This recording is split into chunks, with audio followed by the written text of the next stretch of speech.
yo, and hello and welcome to the 128th episode of GameSpeak Podcast. New episodes go for free every Wednesday in audio format on iTunes, Stitcher, Google Play, Spotify, and all of your favorite podcast directories, and in video format on YouTube so you can see us in stunning high definition. This show is two childhood BFFs bringing you all things video games. You can find us online at createforsanity.com where you can listen to episodes, subscribe for behind-the-scenes news, read rad articles, and buy sick t-shirts from our shop. Also, be sure to join the community in the Facebook group at facebook.com/groups/GameSpeakPodcast to hang and talk games with other nerds like us. I'm one of your hosts, JAMAL Al-Jafra, alongside Brent Mouse. Yes, hello. And our secret weapon, Chad Mclain. Yo, what's up, people? Yeah, it's In the Chad. house, dude. First time ever on GameSpeak Podcast, but it's not his first presence on GameSpeak Podcast. Chad has been with GameSpeak Podcast since the beginning, dude. Since we were fucking out of the car, dude. You know what I'm saying? Yeah, dude. Doing it old school. In the car. You know, doing it in the car. Since we've been doing it in the car, you know what I mean? Chad's been there. Chad was in the back, you know, like Filming. of our minds. I was that Pornhub producer that you see on the memes on Facebook, okay? Yeah, It's true. Yeah, so what's up, Chad? Why don't you tell us a little bit about how life is going? It's life. That's what I like to hear. See, this is why we bring Chad on. Yeah. He tells you straight. He isn't going to lie to you. And that's, I feel like, how most people feel. No filler, yeah. Life is life, you know. It gets rough sometimes, like in the car that many year ago. No, we didn't actually do anything in the car. We just recorded. Wink, wink. Oh, yeah. Why do I still have the videos on my phone? Thought you deleted that shit, Chad. No. Anyways, yeah, so let's talk about the week. You know, this is like the nice little segment where we just talk about shit that's been going down. Yeah, so what you do anything cool, Brent? What's been up with you? Oh, man, I've been doing lots of cool. Have you seen, you said you've been watching Mindhunter, right? Yes, I have. Okay, so I just started season 2. I'm like 3 episodes in, and I'm digging it. Big time. I feel like they haven't lost any steam, you know? Have you been watching Mindhunter, Chad?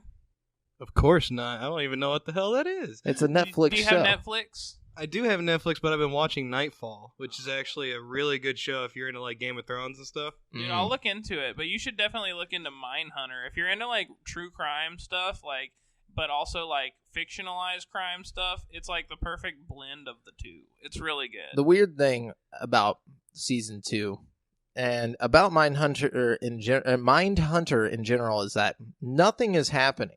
I'm like on episode 3 of season 2, and I'm like, why is this so intriguing? Yeah. Like, they're just doing their job, you know? they like go, but they play like creepy music and shit, and you keep thinking something's gonna happen, and nothing ever happens. They're like, we found a body, and then they go in and they just look at the body. So it's kind of like Criminal Minds in a way. Like, you know, like whenever you get so far in the series and all of a sudden like, you start seeing the same thing, it's like, we found a body. Well, where's the body? It's in a rural area right out in the forest. Yeah, exactly. It's actually a lot like Criminal Minds, but not in the way that you're thinking. Like, it's all about, like, you know, what motivates the serial killers and stuff. So, like, a good chunk of the show is just them, like, interviewing, like, serial killers and, like, you know, crazy people, like, that have committed a bunch of murders and stuff. So, like, I don't know. I think that's what keeps it interesting, and the political drama of, like, you know, them trying to keep their, trying to keep their, like, bureau running. You know what I mean? Like, they're trying to, like, keep the, like, they believe in their studies, but nobody else does kind of thing, you know? I don't know. It's just inside baseball FBI. Like, basically, it's like literally if you just want to watch the sports managers, it's like that kind of situation. But it's intriguing and interesting. Have you heard of the Ron Burgundy podcast, Jamel? Is it Ron Burgundy? Is it Will Ferrell? Yeah, it's Will Ferrell, but he's pretending to be Ron Burgundy from Anchorman, and he just does a whole podcast. It's on, like, season 2 right now. It's really, really funny. Wow, I'm going to have to check that out. You should. It's excellent. I did not know that was a thing. Is it so you've been listening to that? Yeah, I've been, like, that's kind of been my go-to thing on the way to work and stuff, you know? Does he just interview people or what? He does all kinds of stuff. He does like every episode is like a different topic. You know, like the last one I listened to, he interviewed Kamala Harris or whatever, the politician lady. Yeah. And you know, it was all about politics, but it was so stupid. Like, I mean, it obviously, like, I don't know, it was just so funny. Like, if you like Anchorman even a little bit, like this podcast, the podcast itself is better than the movie Anchorman 2. Like, which I actually like Anchorman 2, but Anchorman 2 has like a 72% on Rotten Tomatoes. I really liked Anchorman 2, man. I feel like, you know, a lot of people hated on it just because it was obviously, you know, you're never going to compete with Anchorman 1. It's like an iconic movie. You know what I mean? I'll definitely agree with that, but the whole thing is Semi-Pro can never be beat, though. Okay, That's true. I promise you. Semi-Pro is good, man. There's a lot of Will Ferrell movies though, like Step Brothers. Like I feel like that's a strong contender for the best Will Ferrell movie. Ricky Bobby was really good. But I've also found that on Rotten Tomatoes, like comedy movies tend to do badly. Like just because I think everybody has a different sense of humor, so like it's really tough for people that like don't find the humor in something, you know, that maybe a lot of people do, but then there's always like that half that is like, that wasn't funny to me. I think that's generally why horror movies do bad too, because different stuff scares different people, you know, to a different degree. Yeah. And then again, you got these drama movies that almost everybody can relate to, you know, like, oh, somebody you love dies, or Breaking Bad. I think everybody can relate to Breaking Bad because, like, you we know, all do drugs. Well, no, I'm just kidding. Well, I think it's the idea of like getting lots of money fast and like what you would do to get that. You it's know that what I mean? grind, Yeah. dude. That steamy grind. Mm-hmm. It's kind of like whenever Shameless was very popular. I don't know if you ever remember the show Shameless. I do remember it. I didn't watch it, but okay, I do well, remember. basically Shameless is about this family, right? And they're all just basically messed up in the head. Like all of them are either doing drugs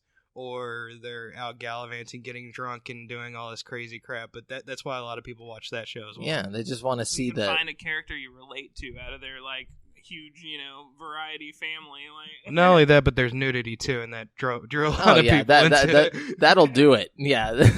Spartacus, bro. Oh yeah. Case in point. Game of Thrones.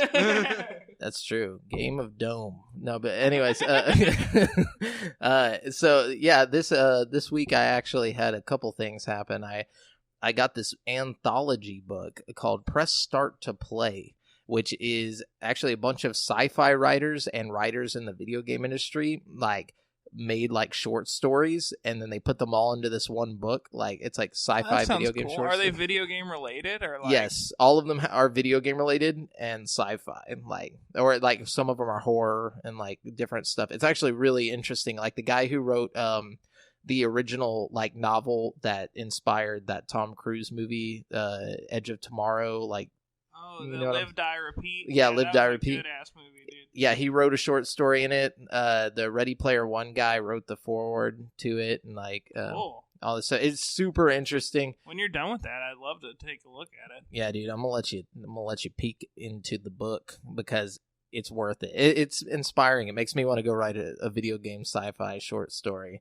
But you know, like a good one, like not but, like, some way of them better than that shit. No, yeah, some of them are bad. Like I'm not gonna lie, some of them are like, this person does not play video games. Kind of like the No Man's Sky type deal. Like it's horrible at first, but then all of a sudden they update it and edit it a little bit, and then the next thing you know, it's great. I'm just gonna steal one of the bad stories from it and give it a big update. Doesn't it kind of inspire you though when you read a really bad story that's like published among like really good ones? You're like, damn, that could be me. Exactly. That's what I was thinking. I was like, that could be like the guy, the Edge of Tomorrow guy's story is like about this guy who he like it works at this like beef bowl place in Japan, and like he's like, yeah, my life sucks. I'm just like a beef bowl guy, and you know, I've been here for like 4 years, and like a guy comes in to rob the store, and he's just like, man, I wish. He's like, oh great, now I have to, you know, stay late and do paperwork and all this stuff, and the guy ends up like slicing his throat, and he like dies.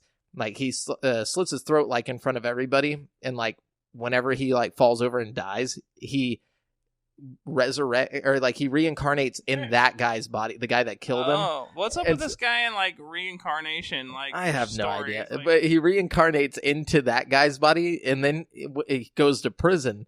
in that guy's body for his own murder. Well, that sucks. No. And then he gets killed in prison and goes into that guy's body. And like, it turns out his parents had put a hit out on the guy that killed This is more and more sounding like an anime. I hope you know that, like, dude. Isekai. Oh, like, dude. Seriously. It's straight up like that. That's why it's like really fun. Wait, there's an anime with the same premise? Okay, so get this, okay? There is actually I forget what it's called though. But it's not an anime, it's actually a manga right now. But someone gets reincarnated as a vending machine. Not even kidding you. It's like great. the same story. It's great though, like the same premise of like how the character dies, but instead of the cool part, they get when they turn into a vending machine. That's pretty funny. Yeah, it's just but they're all so short that it's like you get into it, you get what you want out of it, and then you move on. There's one called like NPC where it's all about like this NPC character living in this game, and he like falls in love with like another character, and like his like rise to fame. And then, I've always thought about that, like what if what are these NPCs, I don't know, that's a stupid thought, but it always is in my what are they feeling head, back like... there? We should start like the NPC like rights group. They can only work like certain amount of hours like a week. Anyways, and then I watched that movie Alita Battle Angel. Oh, the live action one? It was What'd you think? It was okay. It was good. I've heard it's pretty good. Chad's getting all mad. He's like, I loved it. Listen, it is not okay. It is one of the greatest live action anime movies of all time. Now, if you put it in that way, in that respect, it's probably the best anime live action. Have you seen Ghost in the Shell?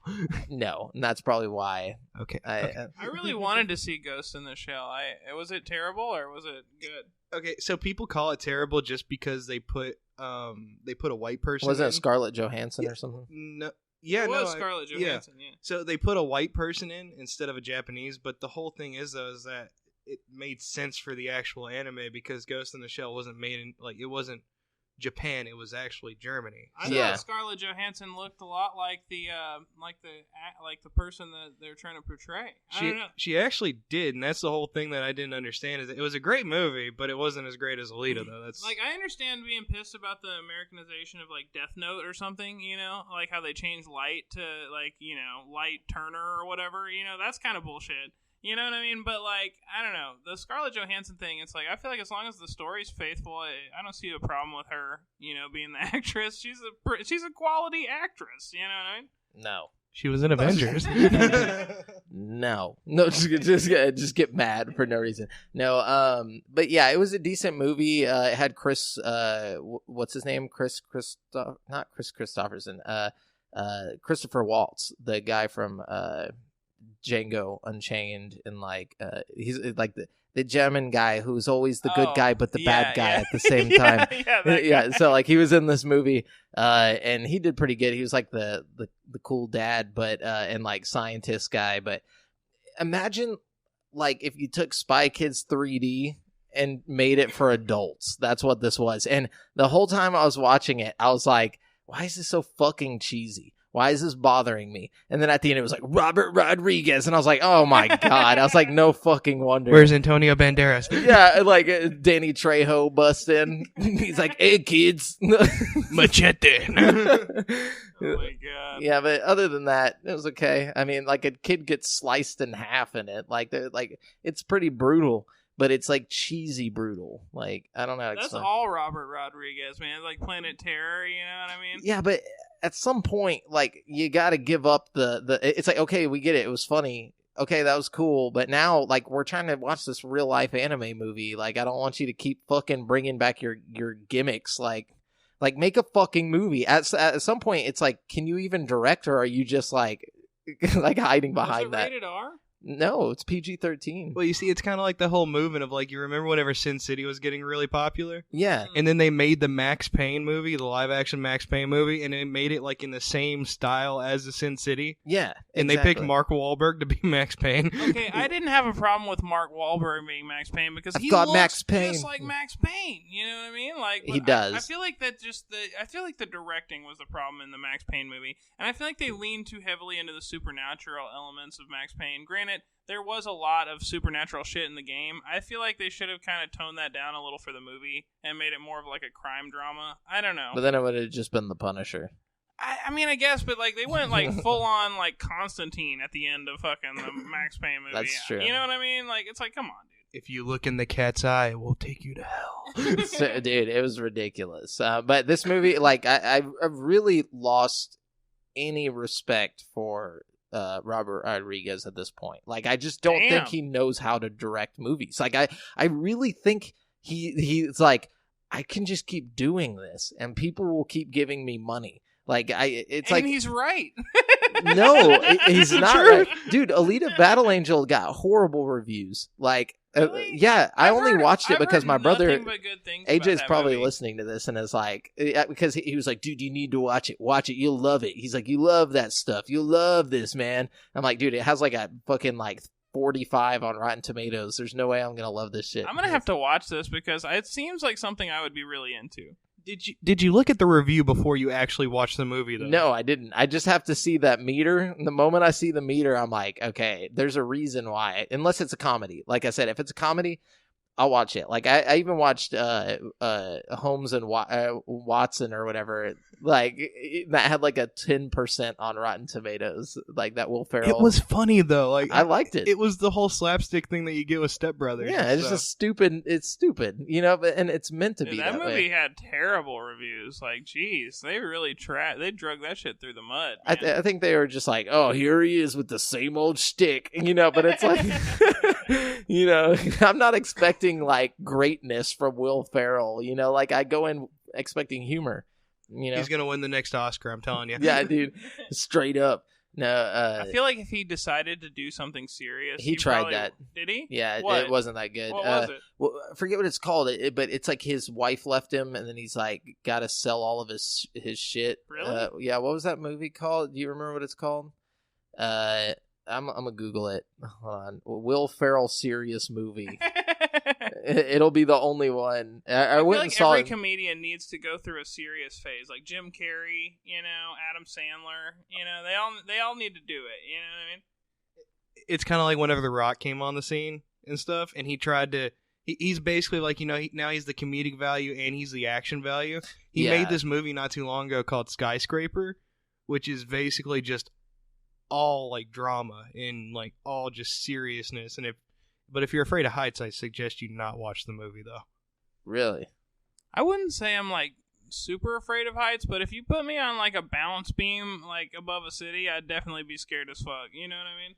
There's actually a scene in the movie like that. So he's so basically the premise of the movie is this dude builds this tower that's like 200 and some stories big. It's the biggest building in the entire world, and his family's stuck on like the 95th floor.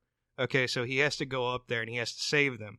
But he doesn't do it the conventional way by using the stairs. He goes ahead and, you know, climbs all this stuff, and he climbs the construction deal that's actually going beside the building, and you have this one shot of him hanging 90, 95, 98 stories up like above, and you just see down, and your like anxiety just pops up everywhere.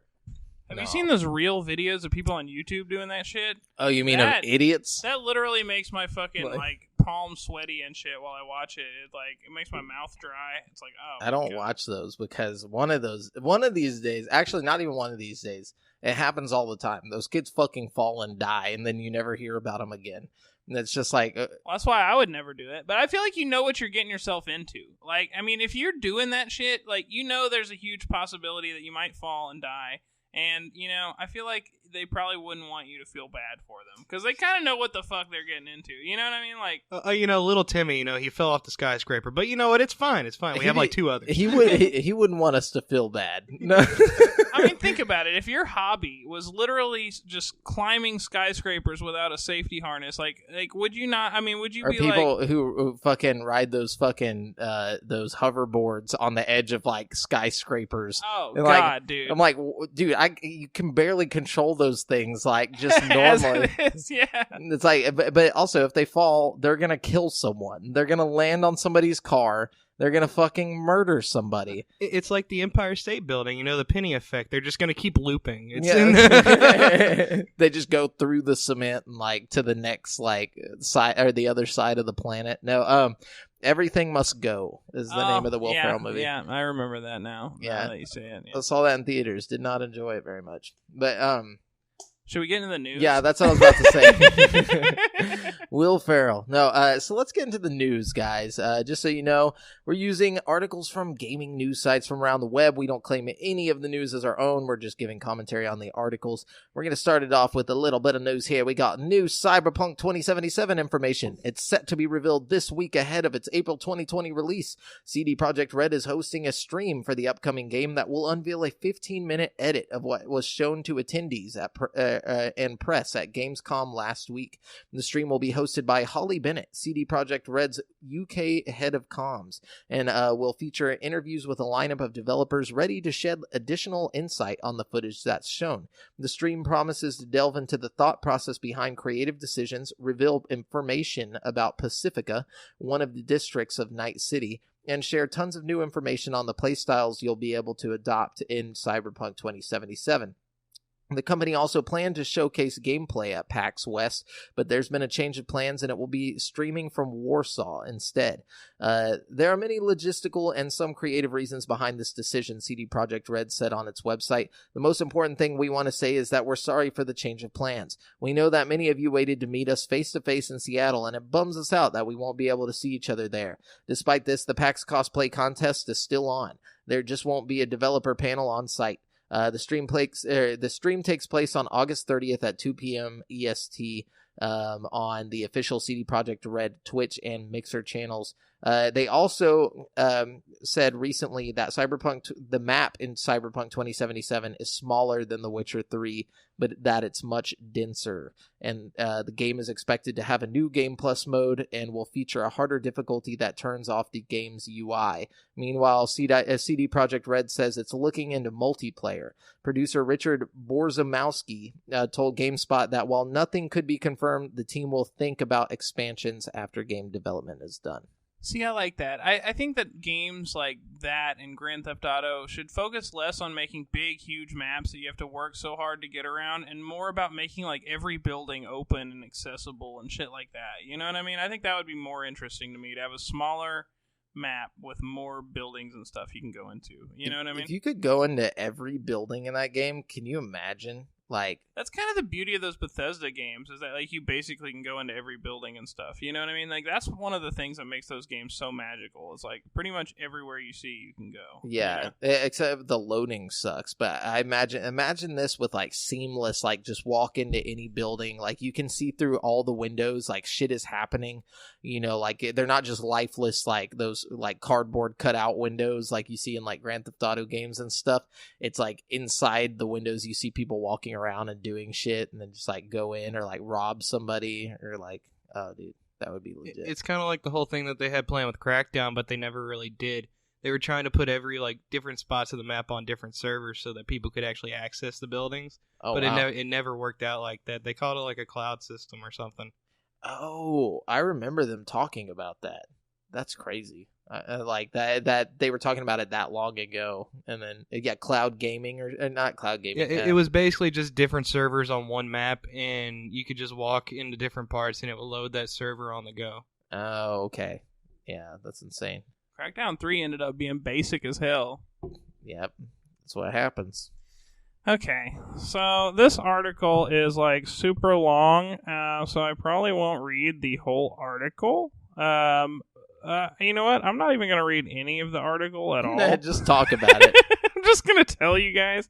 Apparently, Xbox has been like listening to people through their Kinects. Like, this is a real thing. Like, apparently, like, for like quality assurance back in the day, they would get all the, like, every time you were like, hey Xbox, or hey Cortana, or whatever, they would send that audio clip to Xbox so they could like review it and analyze it and make it more responsive.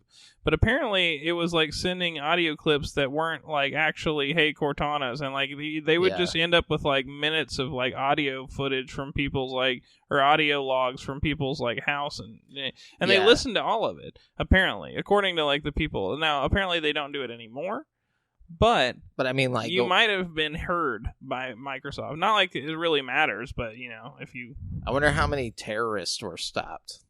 Probably zero. You They know, probably just listened to a whole bunch of people having sex and stuff. They just delete all the terrorist threats and keep all the people having sex. Yeah, Instead of dude. sending it to that FBI, they're like, just delete that shit. That's too much paperwork, bro. Dude, come in here. Come over here. Let me show you something. You Sounds gotta like hear they're this. having sex. It's like, how do they know they're having sex? They could be watching porn just really loud. You know what I'm saying? Yeah, it's true. It's weird. You ever have one of those awkward neighbors that actually does that, though? Watches porn? Really loud. Like, I'm Not talking loud enough insanely to hit the loud. wall. That's Yeah, what do It's they- very awkward. They need surround sound, to get into it. It's like, dude, I just don't feel it if it's not fucking thumping through the bass. I sis. need the moans at 40 decibels, dude. Dude, these subwoofers suck. I can't masturbate to this. This is like... Just gotta feel the bass in my balls, dude. It's just like resting as Imagine him going into a store and being like, okay, play this one, but put this DVD in. Gotta check, dude. So Epic Games has now confirmed the surprise Borderlands crossover with an announcement trailer as part of Fortnite's latest patch notes. Starting today until September 10th, Fortnite X Mayhem introduces a new Rift Zone based on the planet of Pandora, the setting for much of Borderlands' looting, shooting action. As well as adopting the Borderlands aesthetic, Pandora also includes an added bonus. Go long enough without sustaining damage, and a shield will automatically generate. Cool. Yeah. Yeah, I saw that they also have like skins where you can be like the fucking like psycho bandits and stuff like that, and they have like a claptrap backpack you can get, which is pretty cool. Claptrap backpack. Claptrap backpack. I still want him to get the Dora backpack on there. Then I'll start playing the game. Oh, dude, that's a smart idea. The what? The Dora. Like, Oh, ha! they're that'd be doing that dope. Dora movie. But They they already have did to it, have the map. apparently. Oh, they already did the movie? Yeah, apparently it was really bad. At least from what Are I you heard. kidding me, dude? Yeah. No, I'm just kidding. I'm super surprised that movie was bad. Apparently it was just a bunch of fart jokes. And when does Dora ever fart? That's what I said. I just don't get it. Well, Did you see The missing audio files of Dora. Yeah. She goes like, let's pass over this leap. Did you ever watch the new Jumanji movie with Kevin Hart? in it? No, was it good? That movie was actually really fucking good. I was about to say it must have been good because they made a sequel. They're doing a sequel. Yeah, the first one was great. They actually get sucked into a video game, but it's just really dope. good. I'm Yeah. gonna have to check it out because as a kid, I was obsessed with Jumanji. It's just a comedy now, but like it's a really I mean, the fucking first good one was comedy. technically a comedy. It was funny. Yeah, dude, giant spiders everywhere, super funny, dude. Not only that, There but were one of funny the one of the opening scenes was a kid literally getting sucked Sucked into into the a game, game. being like, ah! And then it was like boom, boom, boom, boom, boom, boom, boom, boom, like scary ass shit, dude. I was afraid of that movie. Have you when I was watched a it kid. as an adult though? I don't watch things as an adult. I'm just kidding. No, I didn't. I'm serious. Go back and watch it as an adult, and you'll realize that you were just being a kid, being scared of stuff, and it was actually meant to be kind of funny. Like there are definitely like funny parts in the movie. Nah, dude. Robin Williams lost his parents because of that game. He literally lost his entire childhood. and Okay, his there was family. lots of movies with like sad overtones that are meant to be funny. You know what I mean? I don't know. My thing is, in this one, they do have a callback to. Yeah, to, Bambi. I don't. Was Bambi meant to that be was funny? my favorite comedy. Hilarious. Dark humor, bro. I love it.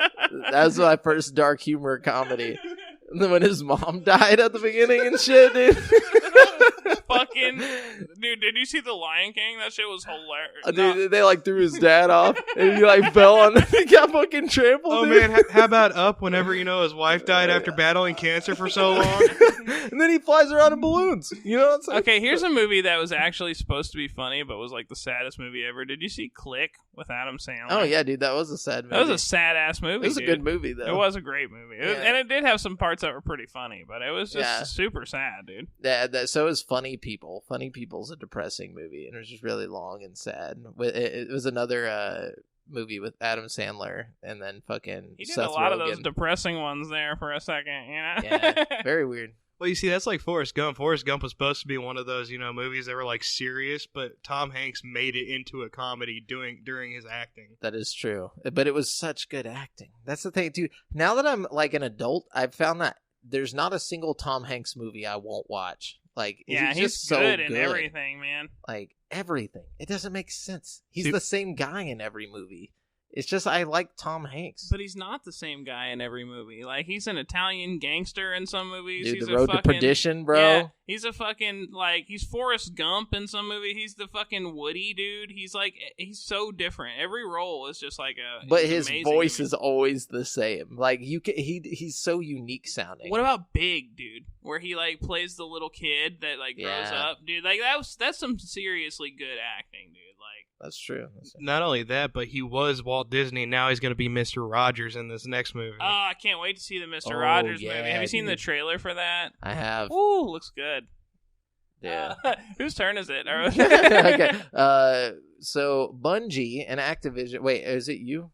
Maybe. Go ahead, though. Okay. I don't have very much news today. Me either. But Bungie and Activision worked together on the Destiny franchise up until the two companies split up earlier this year, with Bungie self-publishing the sci-fi series going forward. Bungie's David Dague has now discussed the split up in more detail, notably dispelling the idea that Activision was a quote-unquote prohibitive overlord. Quote, I think we need to dispel the notion Activision was some prohibitive overlord that wasn't letting us do awesome things, Dague told Eurogamer.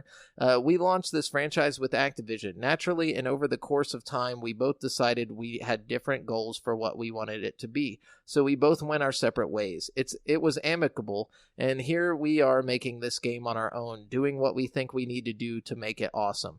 In addition to funding and offering a deep network of resources and publishing, sales, marketing, and more, Activision put some of its own studios, High Moon and Vicarious Visions, to work on Destiny content to help spread the development load. Those studios will no longer be working on Destiny, so how does Bungie plan to fill that gap? By doing all the work ourselves, Dague said. We're committed to doing all the things that we're doing right now. Solstice of Heroes is ours, Moments of Triumph, Shadowkeep, Season of the Undying, and 3 more seasons after that. There's really nothing more to say, but we're on our own and Destiny will be what we make of it. 9 more seasons, Marty! Yeah, that's insane. You notice how whenever Sony and MCU split up, now other people are splitting up? See, my thing about this, they split up a while ago, but I don't get why they're coming out and trying to like be like, oh, you know, Activision was great or whatever. Like, half the team fucking left, like, whenever they were under Activision. It's not even the same studio that was there before, you know, before all this happened. Well, maybe they just don't want to drag Activision through the mud in case they need, like, you know, a publisher. In case they need to go crawling back to daddy. You know? Please, Poppy, please. Okay, what you got? At Gamescom 2019, NetherRealm Studios and WB Games revealed the full cast of DLC fighters coming to Mortal Kombat 11's Combat Pack. Oh. In the new roster trailer, which you can watch on YouTube, returning MK fighter Sindel, Image Comics Spawn, the Terminator, and Batman's arch-nemesis, the Joker, made their debut in Mortal Kombat 11. These characters were hinted at before, but this is the first time we've seen how they'll look in action. And notably, there's no sign of Evil Dead's Ash Williams, who had been included in an earlier leak. The trailer also shared release dates for each of the new characters. Interestingly enough, the final character for the Combat Pack, Spawn, will release on March 17th, 2020. The character's debut will be almost a year after the Mortal Kombat 11's debut. Nice. I'm cool with I'm excited with Terminator. That's pretty cool. Yeah, apparently Arnold did not voice him, though. Well, I mean, all you really need is some guy like, oh, it'd be Bot. You know, it'll be cool, you know? That's messed up, dude. I mean, come on. That's like, racist. Let's No, just I'm be just real here, you know? You really think that Sub-Zero is still the same guy? Like, you know, get over here. No. See, that's not. But Arnold, I feel like if you're gonna put the Terminator in your game, you should get Arnold to voice it. If you got fucking what's her name, the MMA Ronda fighter, Rousey. yeah. If you got the horrible Ronda Rousey voice acting, you could at least get Arnold Schwarzenegger. She's not that bad. Like, dude, she like people were pissed that her voice was because her voiceovers were so bad. Apparently, really? Yeah, apparently, like the game is like meant to be cheesy, but it's like every character besides her was like on point, and then she like I don't know. I played a little bit, and it didn't bother me too much. Dude, there was it was part of the news whenever it came out. But then again, I was one of those people that wasn't really bothered by the Mass Effect facial animations either. Apparently, that really fucked with a lot of people, and I didn't really care. Yeah, you know, you're colorblind. We'll just blame it on that. It literally sounded like you said colorblind there, though. I meant collarblind. Yeah, I'm blind to collars. No, I did say collar. No, I can't see these haters popping their collars. Yeah, dude. Brent's colorblind to hate. So World of Warcraft Classic is out now, and the release is proving to be wildly popular. It's so popular that players are facing lengthy server queues to simply get into the game. Those who do manage to get in are finding other lines to wait in. Social media reports show that players are waiting in literal queues in-game to complete quests. Waiting in line in the starting zones might sound annoying, but some people seem to be taking it all in stride. Quote, all these people waiting patiently in the queue to kill the boss in WoW Classic. This is the politest thing I've ever seen in gaming. Ever, wrote Twitter user at Furore13. The lengthy lines appear to be affecting multiple WoW Classic servers, so there appears to be no escaping the wait. However, your mileage will undoubtedly vary, and wait times will surely decrease with time, and as players spread out into Azeroth. After all, WoW Classic was only just released hours ago, so a max influx of players into small areas is to be expected. There's actual pictures of this. Like, I'm kind of good on that, dude. That sounds horrible, dude. There's pictures. It's like at like Black Friday. Like, just everybody's characters are literally waiting in a line. It's like the Popeye's chicken sandwich right now. Everybody's waiting in line, and sooner or later. Then you get up to the fucking thing, and they don't have any more chicken sandwiches, dude. Like, there's no boss left. You're just like, what the hell's going on? I've tried to get a chicken sandwich like twice, and they've been out both times. Well, are they giving away free chicken sandwiches or something? No, they just got a chicken sandwich now, and it's fucking great, and I haven't been able to try it because they just are out of chicken sandwiches. Where's this at? Popeye's Chicken.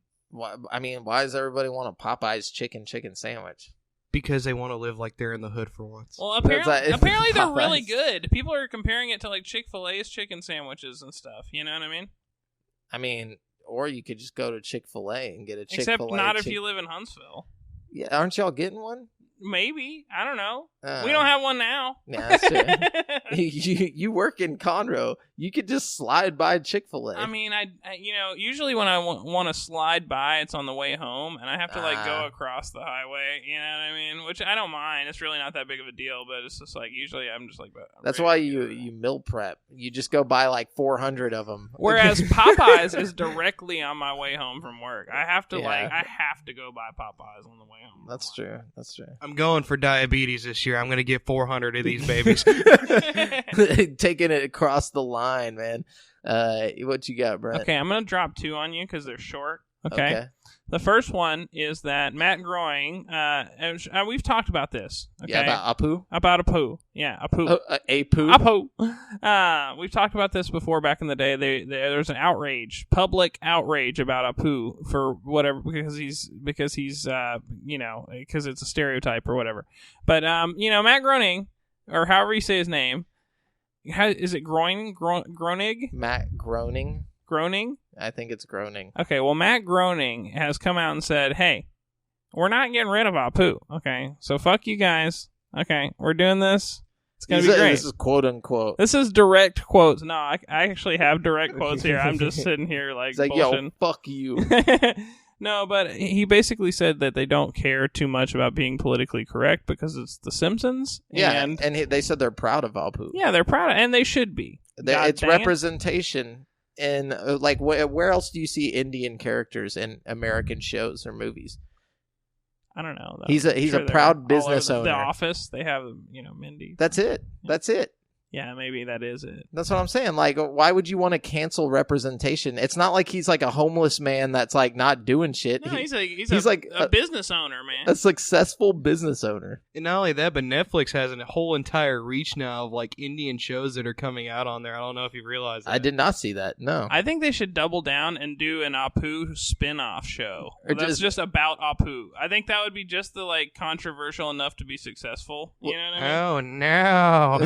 And they did actually say they're working on a Simpsons spinoff, but and a new movie. Probably for Disney Plus, right? Doesn't Disney owns the Simpsons now, huh? Yeah, they got that Disney money, dude. That's Disney cool. might make them cancel that shit, honestly. Right. What's the second one? Okay, so the second one is that they're making a Breaking Bad movie. Oh yeah, all my Breaking Bad fans out there. I'm a huge Breaking Bad fan, and I know 90% of America is also. But apparently they're making a movie that's like, I'm sorry, I'm just like slamming into everything. It's like crash through. No, they're making a Breaking Bad movie, and it's going to be called El Camino, a Breaking Bad movie, and it's about Jesse Pinkman, Aaron Paul's character, after the events of Breaking Bad. So, which we're not going to spoil, but Jesse was on the run. Yeah, he's on the run, and I think he will continue to be on the run through this movie. I don't know. I'm excited to see it. Did you see the trailer? No, I didn't. So they're like interrogating this guy, and he's just like, I'm not going to tell you about... I'm not going to tell you where he's at. Like, you don't know it's the Breaking Bad trailer. And like the guards are talking to it. They're like the border security.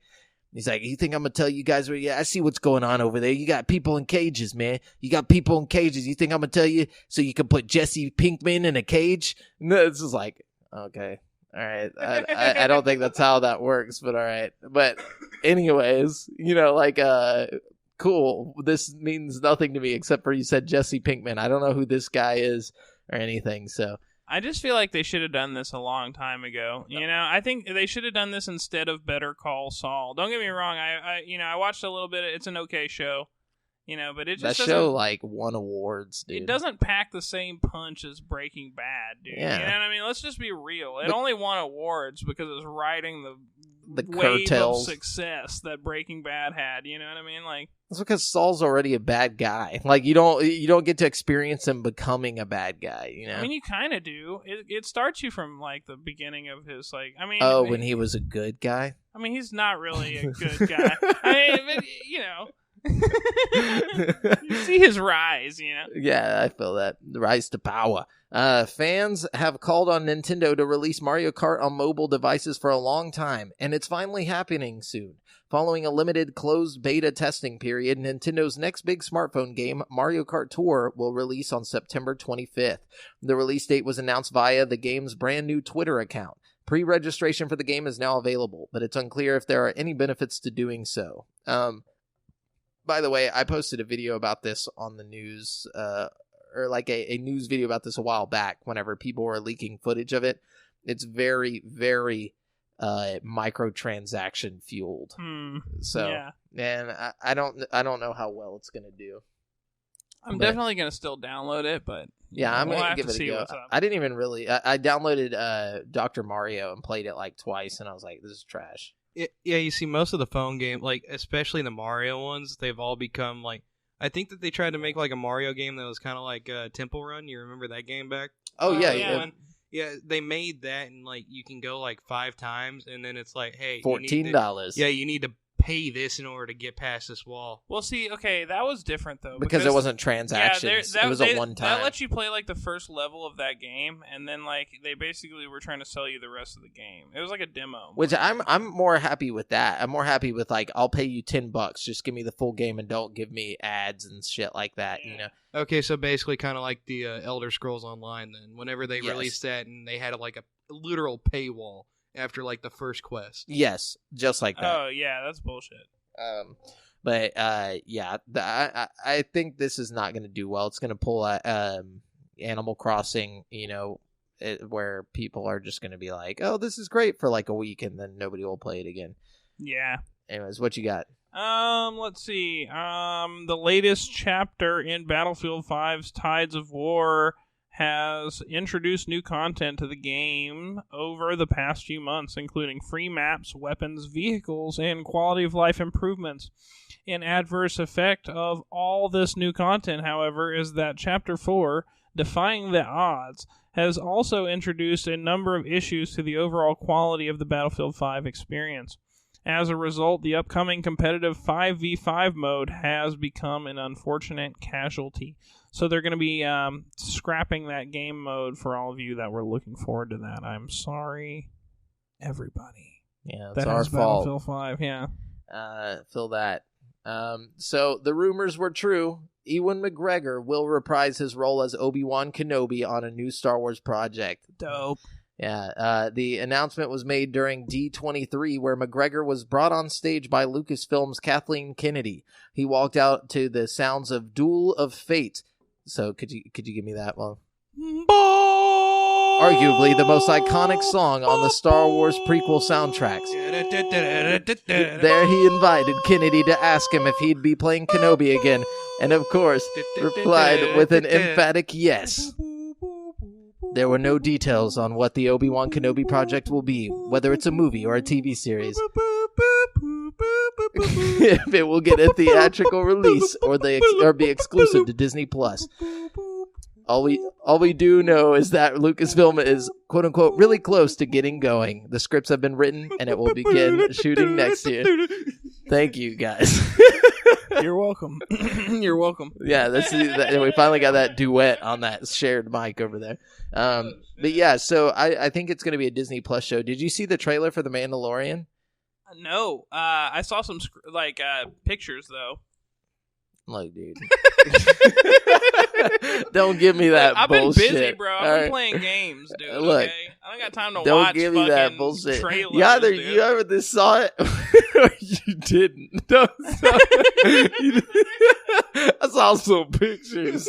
No, but like for real though, watch it. It's worth it. Okay, it's like I will. It's probably. I'm gonna have to get Disney Plus, man. They're going hard over there, dude. Oh yeah, dude.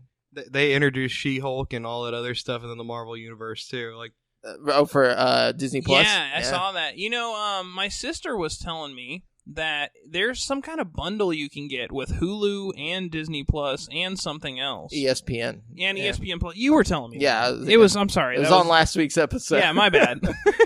Dude, did you hear it last week's episode? I don't know why I thought my sister told me I that. saw pictures of last week's episode. It's either you've seen it or you haven't.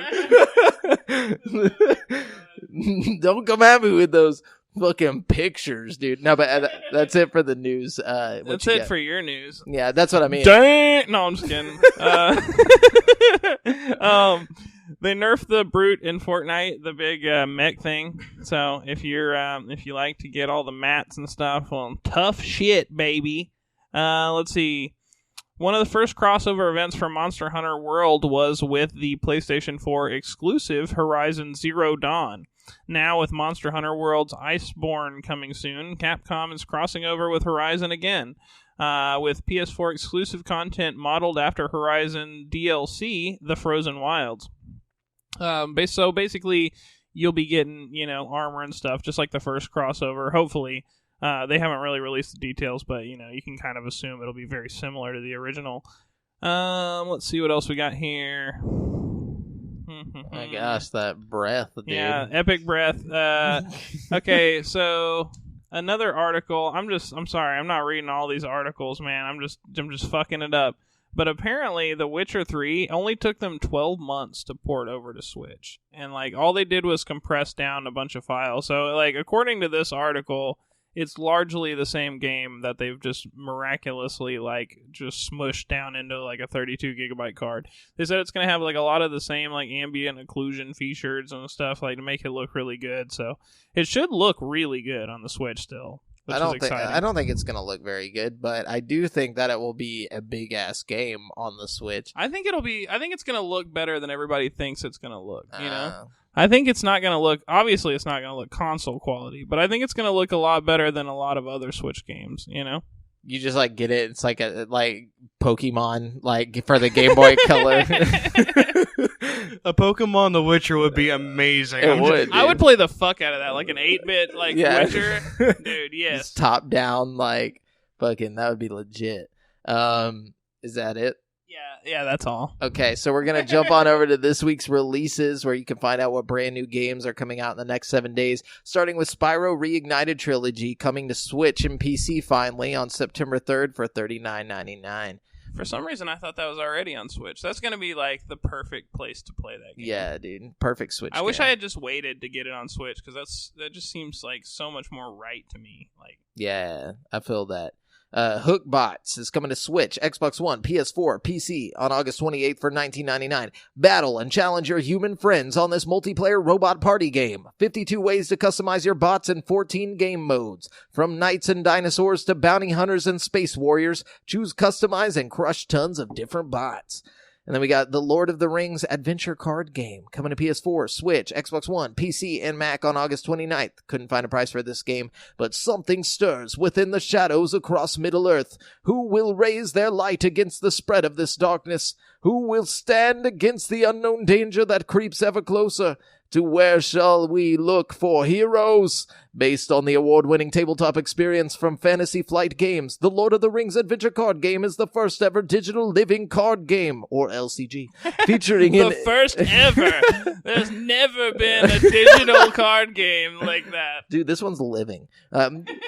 Featuring an in-game economy built around fixed packs and a story-based single-player campaign.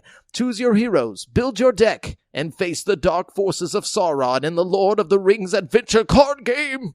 It's time to... There's nothing like this game ever that's ever been done. Dude, you never heard of an LCG, bro? A living card game? Heave Ho is coming to Switch and PC on August 29th for $9.99. Heave Ho is a physics-based local multiplayer adventure across an impossibly wide ravine. Up to 4 players are united with a simple goal. Don't fall to your death.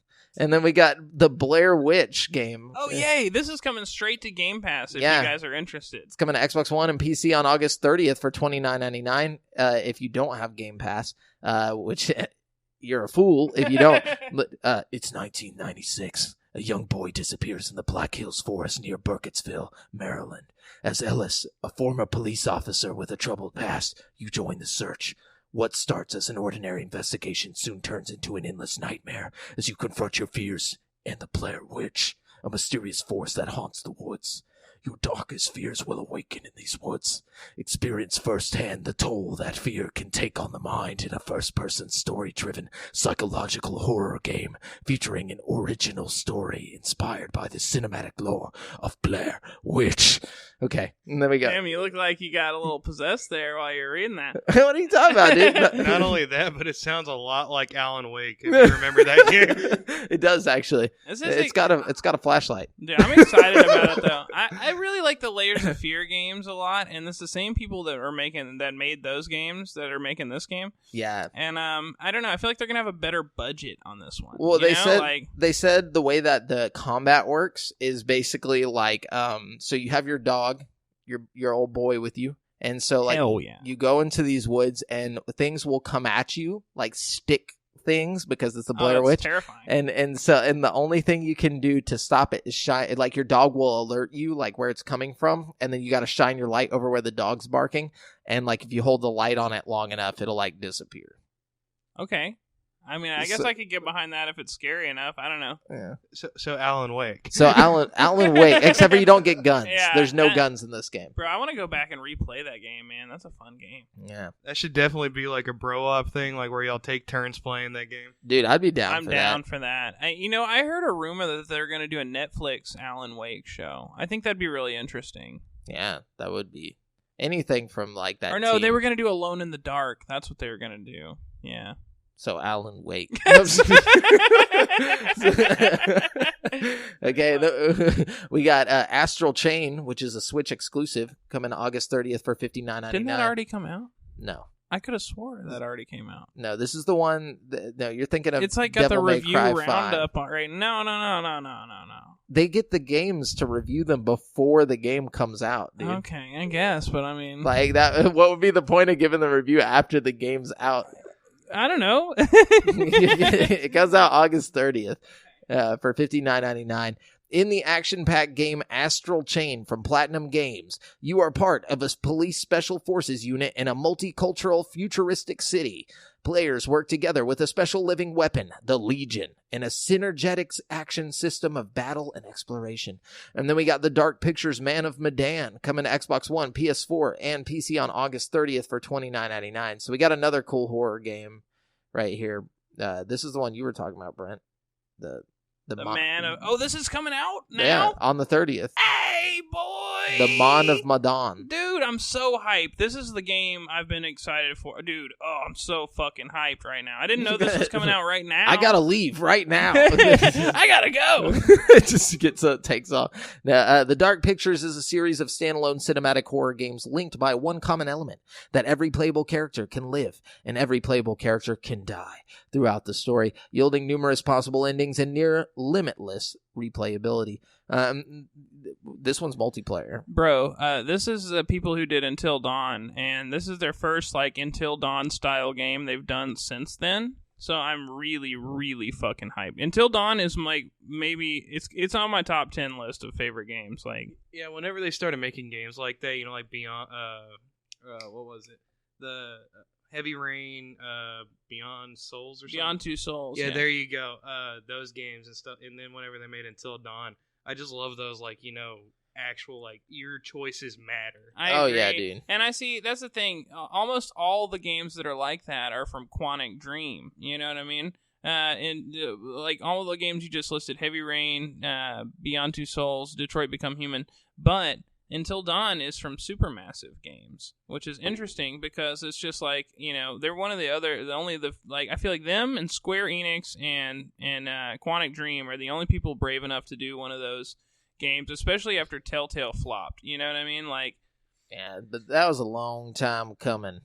I guess, but according to me, I think what really is the problem with Telltale is that they didn't progress their gameplay very much. No. You know what I mean? Like, if they had started making games that were like as high of quality as like Quantic Dream and stuff, hell yeah, they would have been around. They didn't put they were like the quantity guys. They were like, let's just put out a bunch of shit and never finish any of it. Yeah, they kept that whole cell shaded look, and that just that died off like 7 years ago, and they should have just let it die off there. Exactly. Only Borderlands can do that. Then we got, and that's probably why their Borderlands game reviewed so well, because it looked like the aesthetic that Borderlands exactly. is. Torchlight 2 is coming to Xbox One, PS4, and Switch on September 3rd for $19.99. This game's a lot like fucking Diablo. That's all you need to know. Then we got Unlucky 7 coming to PC on August 30th. Couldn't find a price for this game, but Ellen's friends always remember to celebrate special occasions. Instead of attending Alcoholics Anonymous meeting, they go to a birthday party in a luxury motel. Unfortunately, the owner just ate a delicious human liver sausage, and the appetite comes with eating. The party of their life becomes a party of their death. Experience the thrill of adventure through the beautiful pixel-realistic world where you are who you eat, and your choices decide the fate of your friends. Meet the hidden goals and desires of each character and jeer as their plans are ruined. Unlucky 7 will take you on a spacewalk and tell you a story about love, hate, and craving for human flesh. Or you could just get Man of Medan, which is gonna be fucking sick, dude. Yeah, that game sounded like... They picked up the bad time to come out with a fucking game, dude. There's too many good games coming out this week. I know that Astral Chain game is going to be sick, and I know Man of Medan is going to be sick. And Blair Witch. Oh, and fucking, dude. Oh my God. Yeah, I'm ready for Blair Witch, I'm dude. ready for all that, dude. I'm going to play all of that. Dude. Vambrace Cold Soul is coming to Xbox One, PS4, and Switch on August 28th for $24.99. The King of Shades has cursed the great city of Ice and Air, now cast under a permanent blight of frostfall. Its former residents have returned from the dead as mad wraiths. Survivors take refuge deep underground, where they lead a desperate campaign against this unearthly power. Woefully outmatched, they are forced into hiding as the King of Shades amasses an army of the undead above them. One fateful day, a mysterious stranger appears in the city with an enchanted Vambrace, whatever that is. Now, she may be their only hope. Vambrace Cold Soul is a roguelike fantasy adventure set amidst a frozen landscape. You're getting more piratey as that goes on. I was slowly turning. You heard me, mateys. The frozen landscape where me treasure's buried. Show me your doubloons. Give me flashlight for these ghosts. Is that an Alan Wake game? Catherine Full Body. It's coming to PS4 and Vita on September 3rd for $59.99. This is like the best week of games coming out fucking ever, dude. Like, yeah, dude. Have you played Catherine, Chad? Oh, okay. I was supposed to say you'd really appreciate it. But have you played like those Full Body? The Atlas games, yeah. I need to see full body. Yeah. Yeah, I definitely haven't tried the full body. Vincent likes his girlfriend. Catherine's pretty, smart, and successful. Kind of a bitch, dude. Trouble is... Good call. Basically, this is just a remake of... Full Body is a remake of Catherine and is being developed by Studio Zero. It's got added content, though, right? I think it's got like the Persona characters or something added into it, like in the multiplayer or something. I don't know. Maybe. I don't know. It doesn't say that in their write-up, so... which is kind of dumb. If they Catherine is a really good game, dude. Like, really good. We almost started doing a couch bro up with that. It'd be a great couch bro op one. Yeah. Anodyne 2, Return to Dust, is coming to PC on August 30th for $19.99. Nanodust infects the islanders of New Thailand, distorting their emotions and desires. You play as Nova, a nano cleaner who must explore the island, seeking out the sick and shrinking inside their bodies to suction up the dust and return out of their assholes. No, I'm just kidding. No, it doesn't say that, but no, where else are you going to go? Anodyne 2, Return to Dust combines the thrilling scale and cinematic storytelling of 3D games with the tight design and easy to pick up satisfaction of 2D adventuring. And then we got Aspire 1 VR Operative coming to PC, PSVR, and Oculus Quest on August 31st. Couldn't find a price, but Aspire is a single-player VR experience focused on stealth, espionage, and action. Become an Aspire agent and complete objective-based missions utilizing an arsenal of weapons and gadgets. Develop infiltration tactics and techniques to ensure mission completion in the shortest time possible. Man, that sounds tight too. Yeah, it sounds like a Metal Gear Solid for VR. Yeah, for VR. Oh. Then we got Newt 1 coming to Switch, Xbox One, PS4, and PC on August 30th for $9.99. In the non-violent musical 3D platformer Newt 1, why would it need to be non-violent? It's a musical age of violent games that is causing all these mass shootings, Jamel, you know? Yeah. Did I hear the word liberal in that? The land of groovy hue was once bursting with music and color until the great slumber. Take control of Newt, a new tone in his music land, in this new music land. Experience your progress through color and music. So you can't play this. Newt won rewards players for how much life they bring to the game world. And try out the new colorblind mode. No, I'm just kidding. Not just kidding. We don't. They're not gonna do that. Awaken the sleeping silent world to new heights of color and music in this color. We get it. Color's okay. Fine. Fine. It's literally geared to make him pissed. It's just like it keeps on just like it's so colorful. The colors are just dripping with color. Don't you wish you could tell them apart? Everything looks gray, Papa. It's so sad and dark. Last Oasis coming to PC on September 3rd. Couldn't find a price for it, but Last Oasis is a nomadic survival MMO. Earth has stopped rotating, and the last human survivors need to outrun the scorching sun in a massive open world. Find ways to survive, gather resources, craft equipment, build your walker, improve your skills, learn to exploit what remains of the world. Keep your nomad alive for as long as you fucking can. As you become stronger and longer, you escape death. I don't know what that means, but Heyo. I relate to that. Yeah, dude. The longer. Then we got Phoenix Point coming to Xbox One and PC on September 3rd for $59.99. Phoenix Point is a turn-based tactics and 4x grand strategy game. What does that mean? 4x grand strategy game? I don't know, but speaking of Phoenix, I played some fucking Fortnite with Phoenix the other day, and he's a god, dude. He is so fucking good at that game, dude. He's god tier. I just wanted to shout out to Phoenix, fucking god tier Fortnite player over here. So if y'all are looking for a new religion, hit up Phoenix. And 4X grand strategy game that puts you in command of a global battle against a terrifying alien menace, able to mutate and evolve to adapt to your choices and actions. Okay, and then we got Children of Morta coming to Switch, Xbox One, PS4, and PC on September 3rd for $29.99. The Bergson family has watched over Mount Morta for generations as the guardians of the mystical mountain. They now face their most dangerous trial as a family. Corruption has spread, morphing the once peaceful mountain into a violent and monster-infested nightmare. Experience what it means to be in a family of heroes. Take part in their journey, their struggles, and their victories. Witness the love for each other, unmatched by even the gods themselves. Fight through the hordes of unfathomable beasts as you explore the darkest depth of this ever-changing mountain. Gorgeous and breathtaking procedurally generated dungeons guarantee a unique experience every time you leave the safety of the Bergson's house in pursuit of the truth behind the corruption. And that's it. That's all the fucking games this week. That's a lot of games. There's a lot of good games this week, too. Oh, yeah, dude. That's all they got. Just a bunch of trash coming. Like, I wonder why everything's dropping this week. There's got to be some kind of, like, science behind it. Like, I'll tell you what the science is. School just started back up, and they know these college kids are just, like, trying to, get, like, have that escapism.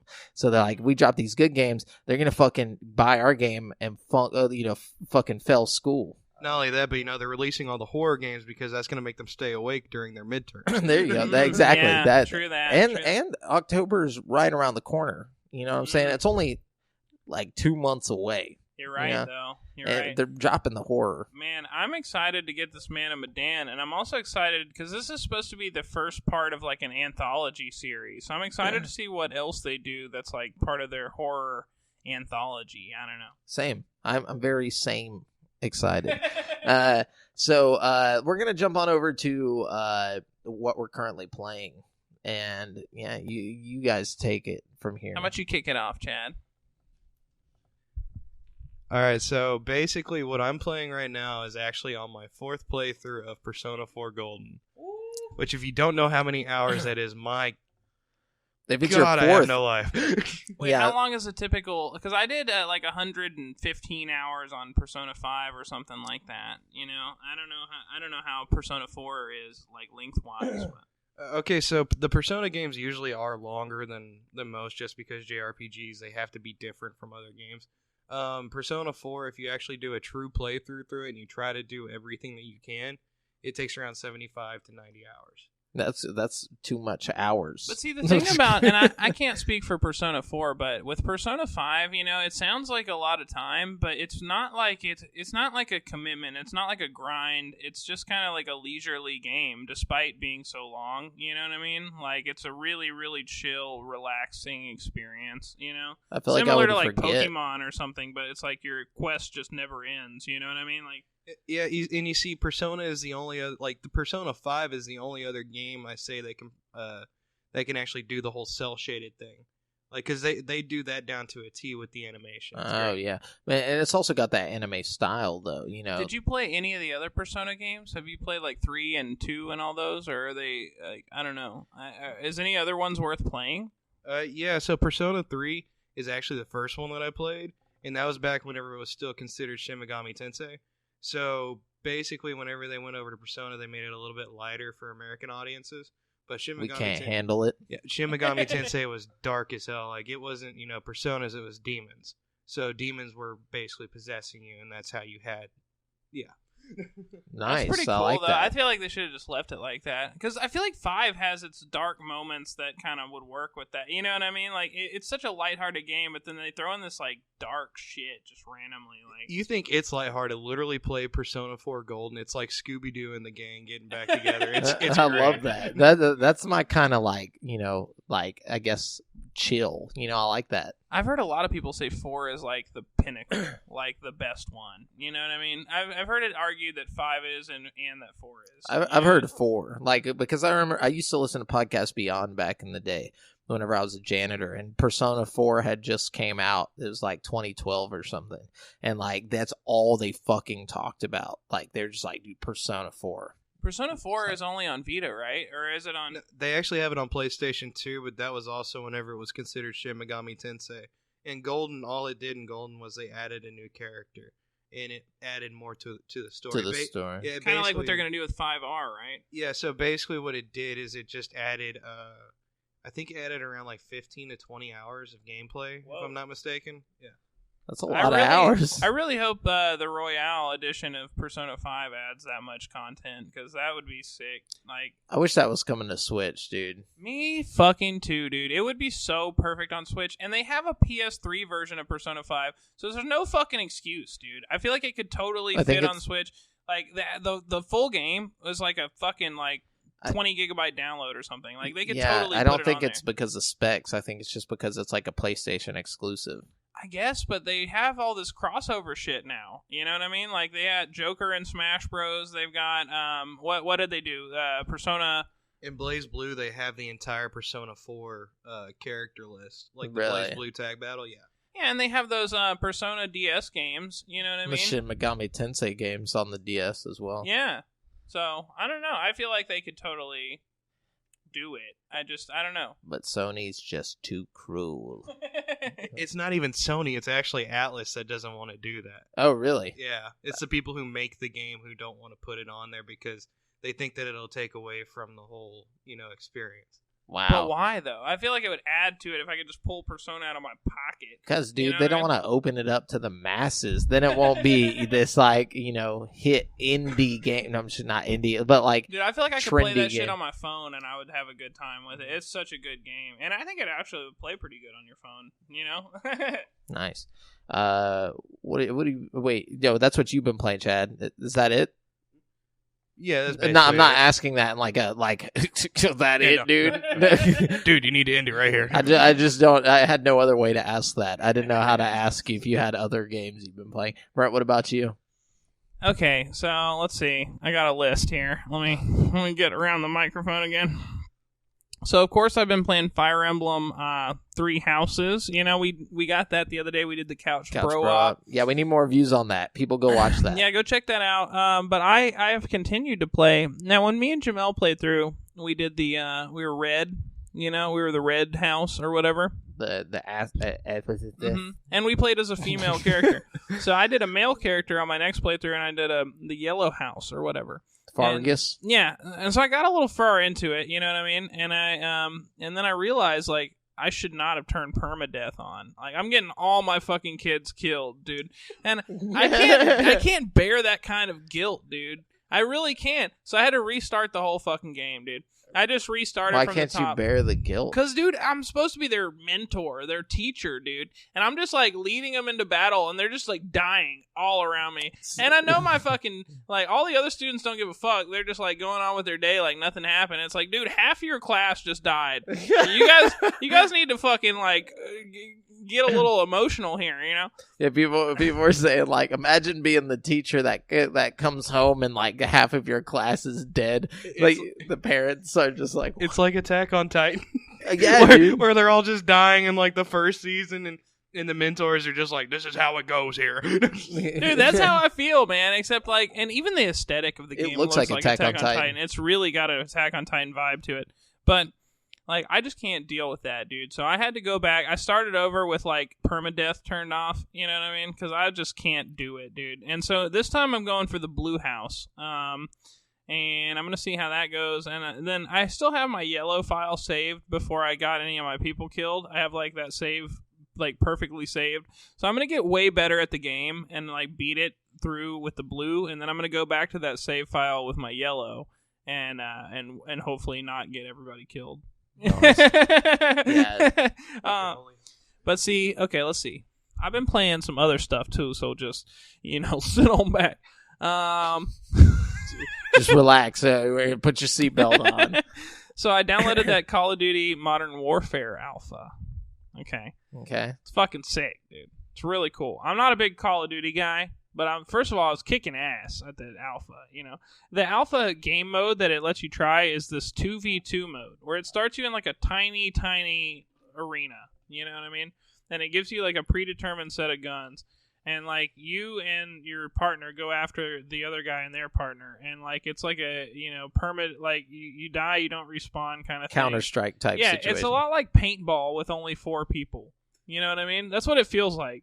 And I don't know, it's really fun, man. It's called duos in Halo. Dude. Just kidding. It's a good time. So I played a lot of that. But there's only so much Call of Duty I can play. I went to the Stowe. I went to the Game Exchange because I was bored and I was like, I'm gonna just buy some shit. You know what I mean? Because sometimes you just gotta just go buy yourself some shit. You know what I mean? Yeah, it's called what is it called whenever you go buy shit? It's called buying shit. Yeah. No, there's a term for it. It's like impulse buy. I guess you could call it impulse buying. Or it's like therapeutic. Like retail therapy. There we go. So I did a little retail therapy. I went and got a new Switch controller because I've been working with the Joy-Cons and I've been working with the GameCube controller I have. And needed that gamepad. I needed a legit gamepad, so I got one of those face-off controllers that's like $20, but it's got a really sick interchangeable faceplate. The one that I got, that you were using here. No, it's cooler than that even. Damn. I know. I'm sorry. Yeah, I'm sorry I did you like that, but I found a cooler one.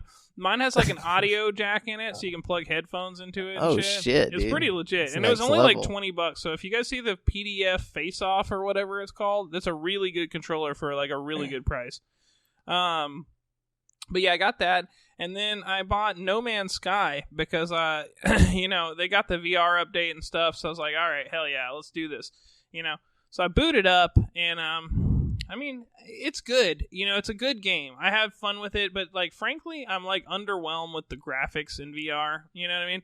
And a lot of people it doesn't matter to, but that to me is the single biggest thing about VR. If the graphics are super duper blurry and shit, I just can't do it. You know what I mean?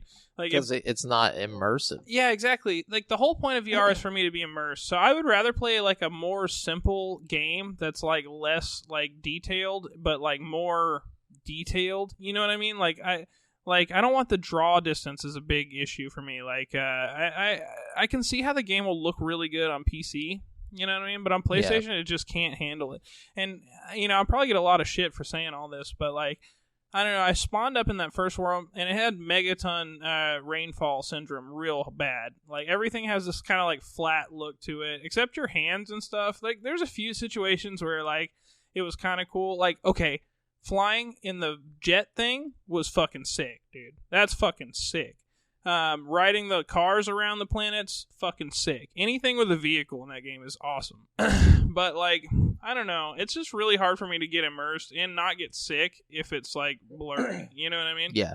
I have the problem with most games that are ports of, flat games, I've noticed.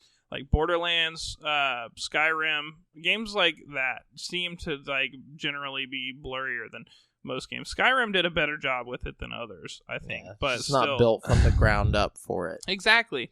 I think some of the games that are you compare the graphics in Arizona Sunshine to the graphics in No Man's Sky.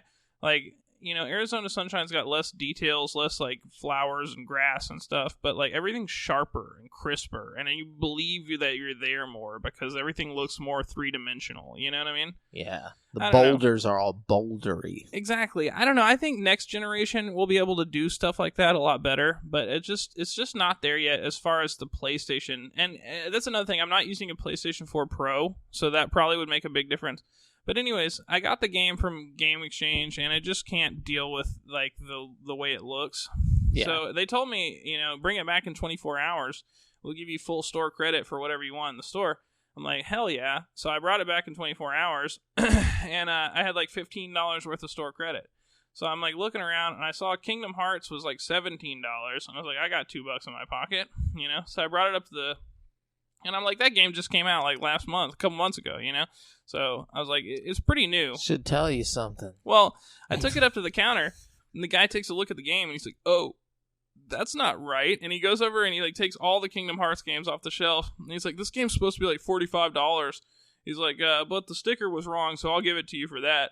I was hell yeah. So I saved $25 on fucking on a game not worth playing. What? No, just kidding. Have you played it? I just don't like Kingdom Hearts. I'm not a huge Kingdom Hearts guy. Jeez. You're missing out, man. Come on. Translation, I don't have a soul. I'm basically I'm not a big soul guy. See, my thing about I like... Yeah, Disney, all those childhood experiences, screw that. Yeah, that's what I'm saying. Not to Disney, but I don't want Donald Duck in my fucking anime. I'm just sorry, but yeah, you do, though. You just don't realize it yet. Dude. Have you heard anime Donald Duck? Yeah, it's it's so perfect, dude. How do you do that? One of these days. Really fucking good. Yeah. And then, so the last thing I've been playing is Pokemon Go. I've been playing a fuckload of Pokemon You've been Go. back in the Go, dude. I've been back in the Go. I'm driving around town again. I'm battling Team Rocket. You know what I mean? We don't condone driving and going. Well, I mean, I just go to different places, and then I get out of my car and then Been hitting old ladies. I caught a legendary the other day. I Ooh. did a raid battle. Nice. And I've done a couple, but I only caught one. Were 'Cause that people shit's raiding hard. Yeah. with you? People were raiding with me. Like random people, or you brought people with you? Well, I'm on the Discord for the Huntsville Pokemon Go, so I get all these notifications. So, like, when a big raid's going down, like, I'll just go over there and do it with everybody. Nice, dude. That's hot. It's pretty hot. It's pretty hot. Cool. That's all I've been playing. So I've been playing more Thimbleweed Park. A little bit further than that. It's pretty decent so far. You're probably further than me at this point now. I think I've been further than you, like, because after you told me that you had experienced that one part, or like, just go ahead and say way later, the part about like where you become the girl and like she's trying to print her like. Well, you can be the girl anytime. You can switch back. No. The The girl. Yeah. Where you like trying to print her job application and stuff. Yeah. Like apparently, I guess the game signals these things at different times just based on what you do. Mm-hmm. So I think I was already ahead of you. Did your detective guy get trapped? No, not yet. But I'm playing as the girl. Like, Oh. and that's when I found or had the flashback. Interesting. But anyways, and then I downloaded Bastion thanks to you guys in the group, Chad and everybody being like, "Yo, Bastion's." Such a smart move on your part. Yeah, actually, the only person who really was like Transistor was Matt Porter, the guy who we had on the show a long time ago for like his indie game. He was like, "Yeah, dude, Transistor is better," and I was like, "Dude, you're the only person that has said that out of like probably 15 people." Well, I was originally going to recommend. I haven't played either of them, but I was going to recommend Transistor just because it's newer. You know what I mean? And you're technically, I feel like you're saving more money. Because it's more expensive. It doesn't look good though. I keep watching, but it's the clips same of it. people who made both games. Yeah. You know what I mean? So it's like you'd think that it would be better. But Bastion's pretty cool. It's like an action RPG. You get like two weapons, like you have your like melee type weapon, and then you have your shield, and then you have your range weapon, and then there's like this narrator the whole time narrating everything you're doing, which is pretty interesting. So it's like the kid walked off, he grabbed his gun or whatever. It's like oh glory, he hadn't seen her in a while, but and like the whole time, yeah, like anytime you pick up a weapon or whatever. It reminds me of Call of Juarez, dude. Do you remember that? Yeah, game? it's kind of like that, but you like wake up in this like like cyber future world, like and like he's like the ground would float up underneath him as he walked. He didn't question it though. He kept going, and like it's so like you're just like going through and like you see like somebody like completely made of ash, and it's like that was his old mentor. He's like it's like because like something happened in the city or whatever, and like you're trying to figure it out, I guess. And that it's like she taught him all of his. It's like that was his old mentor. She taught him all of his like how to have manners. He never quite learned them, and then like it's just like it's pretty cool. But yeah, anyways, I'm playing Bastion. That'll probably be the game that I'll be playing for a little bit until I finish it up. Cool. I don't know how long it'll take, but anyways, that's it for currently playing. We're gonna jump into the topic of the show today, brought to you by Chad Mclain. Yeah. The topic of the show today is I did top 5 because I did top 10. just because there's 3 of us, like we there'd be a lot to do if we did top 10. Man, that sucks. I feel like man, okay. If we do, I mean, it's still going to be your same top 5 if you cut out the last 5. Yeah, but I feel like my top 5 are more generic than my bottom 5. You know what I mean? Like, what is that? Well, they're your top 5. Well, yeah, but I have all this interesting stuff to talk about. But that's okay. Yeah, you could just make them your like honorable mentions or something. All right, yeah, we'll do it that way. Okay, so top 5 animes. Not mangas, but animes, because I don't read mangas. Yeah. And I'm gonna be honest with you. You guys are gonna have some way cooler animes than I will. So let's start this off with a bang. I'm gonna start this off with a bang right now. My number 5 Pokemon, the animated series. Okay. I mean, it is an anime, and by God, it's a good one. It's so. really good. It's a lot of content there, you know? Yeah, dude, you got like 20 years of anime. Like, I've got a lot of Pokemon in my house. And all the generic, like, Pokemon kids stuff in the movies. And everything. Yeah, Friendship always wins. I'm going to be the best no matter what. You know? Oh my God, he's evolving. I would have guessed. Is that a moonstone? But anyways, yeah, I love Pokemon. I'm just be real with you. No, that's very real. All right, number 5 for you guys. All right, lay it on me, Chad. What do you got? All right, so well, I mean, now since it's the top 5, Shimoneta, a boring world in which the concept of dirty jokes doesn't exist. What? Wait, so that's the whole like premise of the show is that there's no dirty jokes? All right, so let me tell you. So first off, you start off in this show with a girl who comes out basically nude. Okay, so we're in anime. Yeah.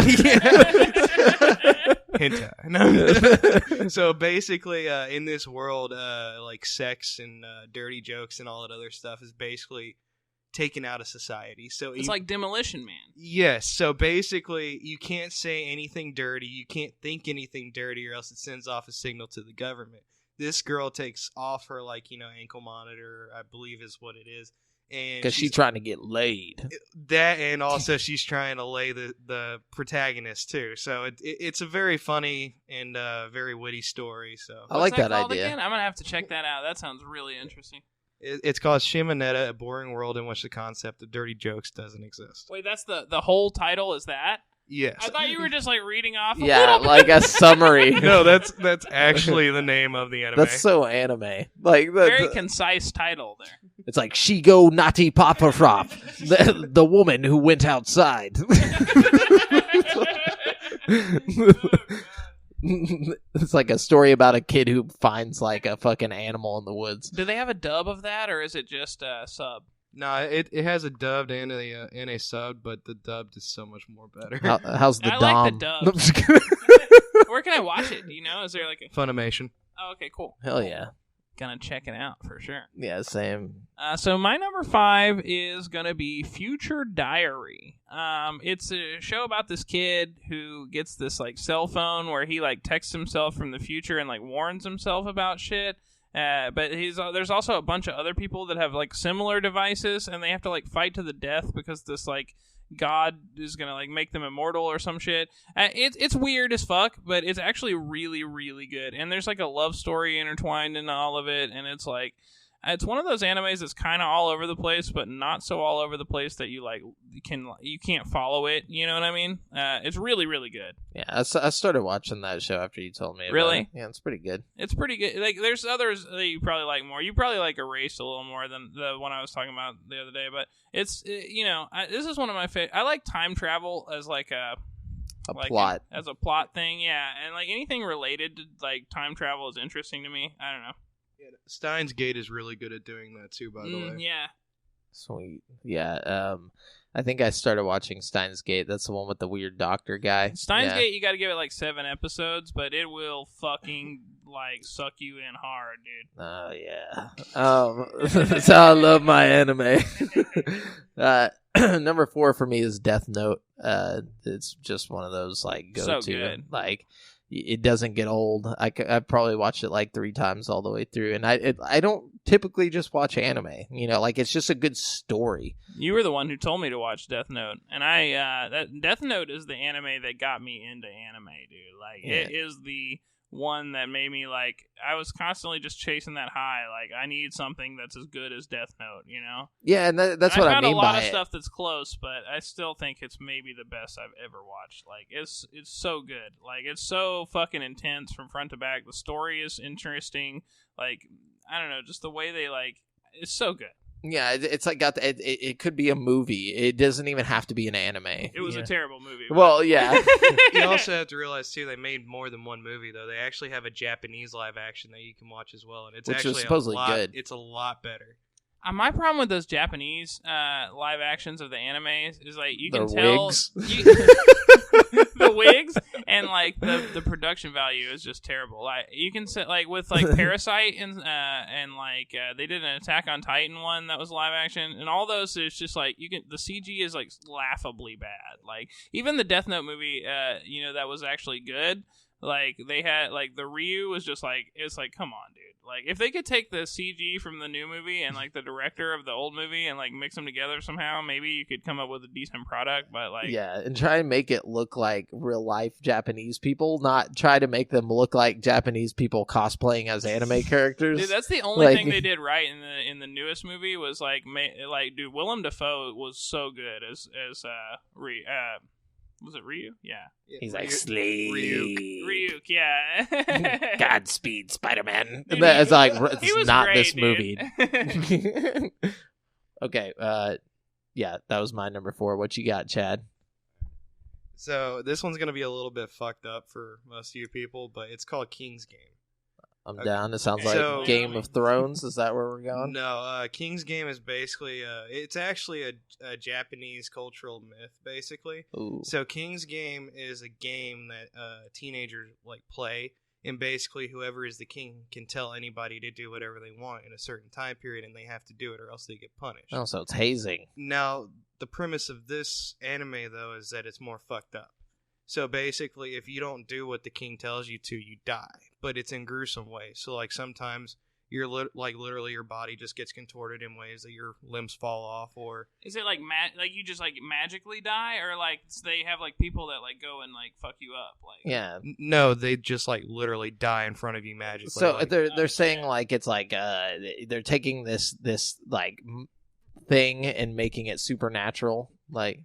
basically, yeah, but the whole premise is that it started off as like a chain letter, and then all of a sudden it got as a computer virus into your computer and cell phones, and it's able to send you messages through there. Momo. Oh, I was just thinking it's like Momo. Dude, that sounds tight. What's that called again? It's called King's Game. Which I'm is looking also that kind of up. like the Ring, where Again, like you- you watch the videotape. So is this like a horror kind of thing? Yes, it's very much horror, and you can also watch this on Funimation as well. Sick, dude. I love horror animes, man. Like I don't know. It's a cool like way to present a horror story because there's so much you Pretty can do creepy, with it. You know? Yeah, you can make it real freaky. That art style is weird if you do it right. You know what I mean? Yeah, that for some reason, like even things like in Evangelion, like the angels look creepy to me. Like their weird like faces, or like in Bleach, all the fucking like demon faces are just weird as shit to me. Like if I woke up and I saw one of those like white mask, like big black eye things, like just chilling in my room, I'd probably die of fright. Well, you see, that's the thing that this anime does so perfectly, is that it makes you love the characters. Like, you absolutely love the main protagonist, and you want him to succeed. So, like, whenever you're watching it, make sure you get attached. Okay. Yeah, I'm into that. The best animes will get you attached. I think that's one of the things about anime that I like so much is it's easy to get attached to the characters for some reason. You know what I mean? I don't know what it is, but like They pay attention to the story. Mhm. You know, they make it the main point. you know? Yeah. What you got over there? So my number 4 is Erased. I realize a lot of these have time travel elements, and I didn't plan it that way.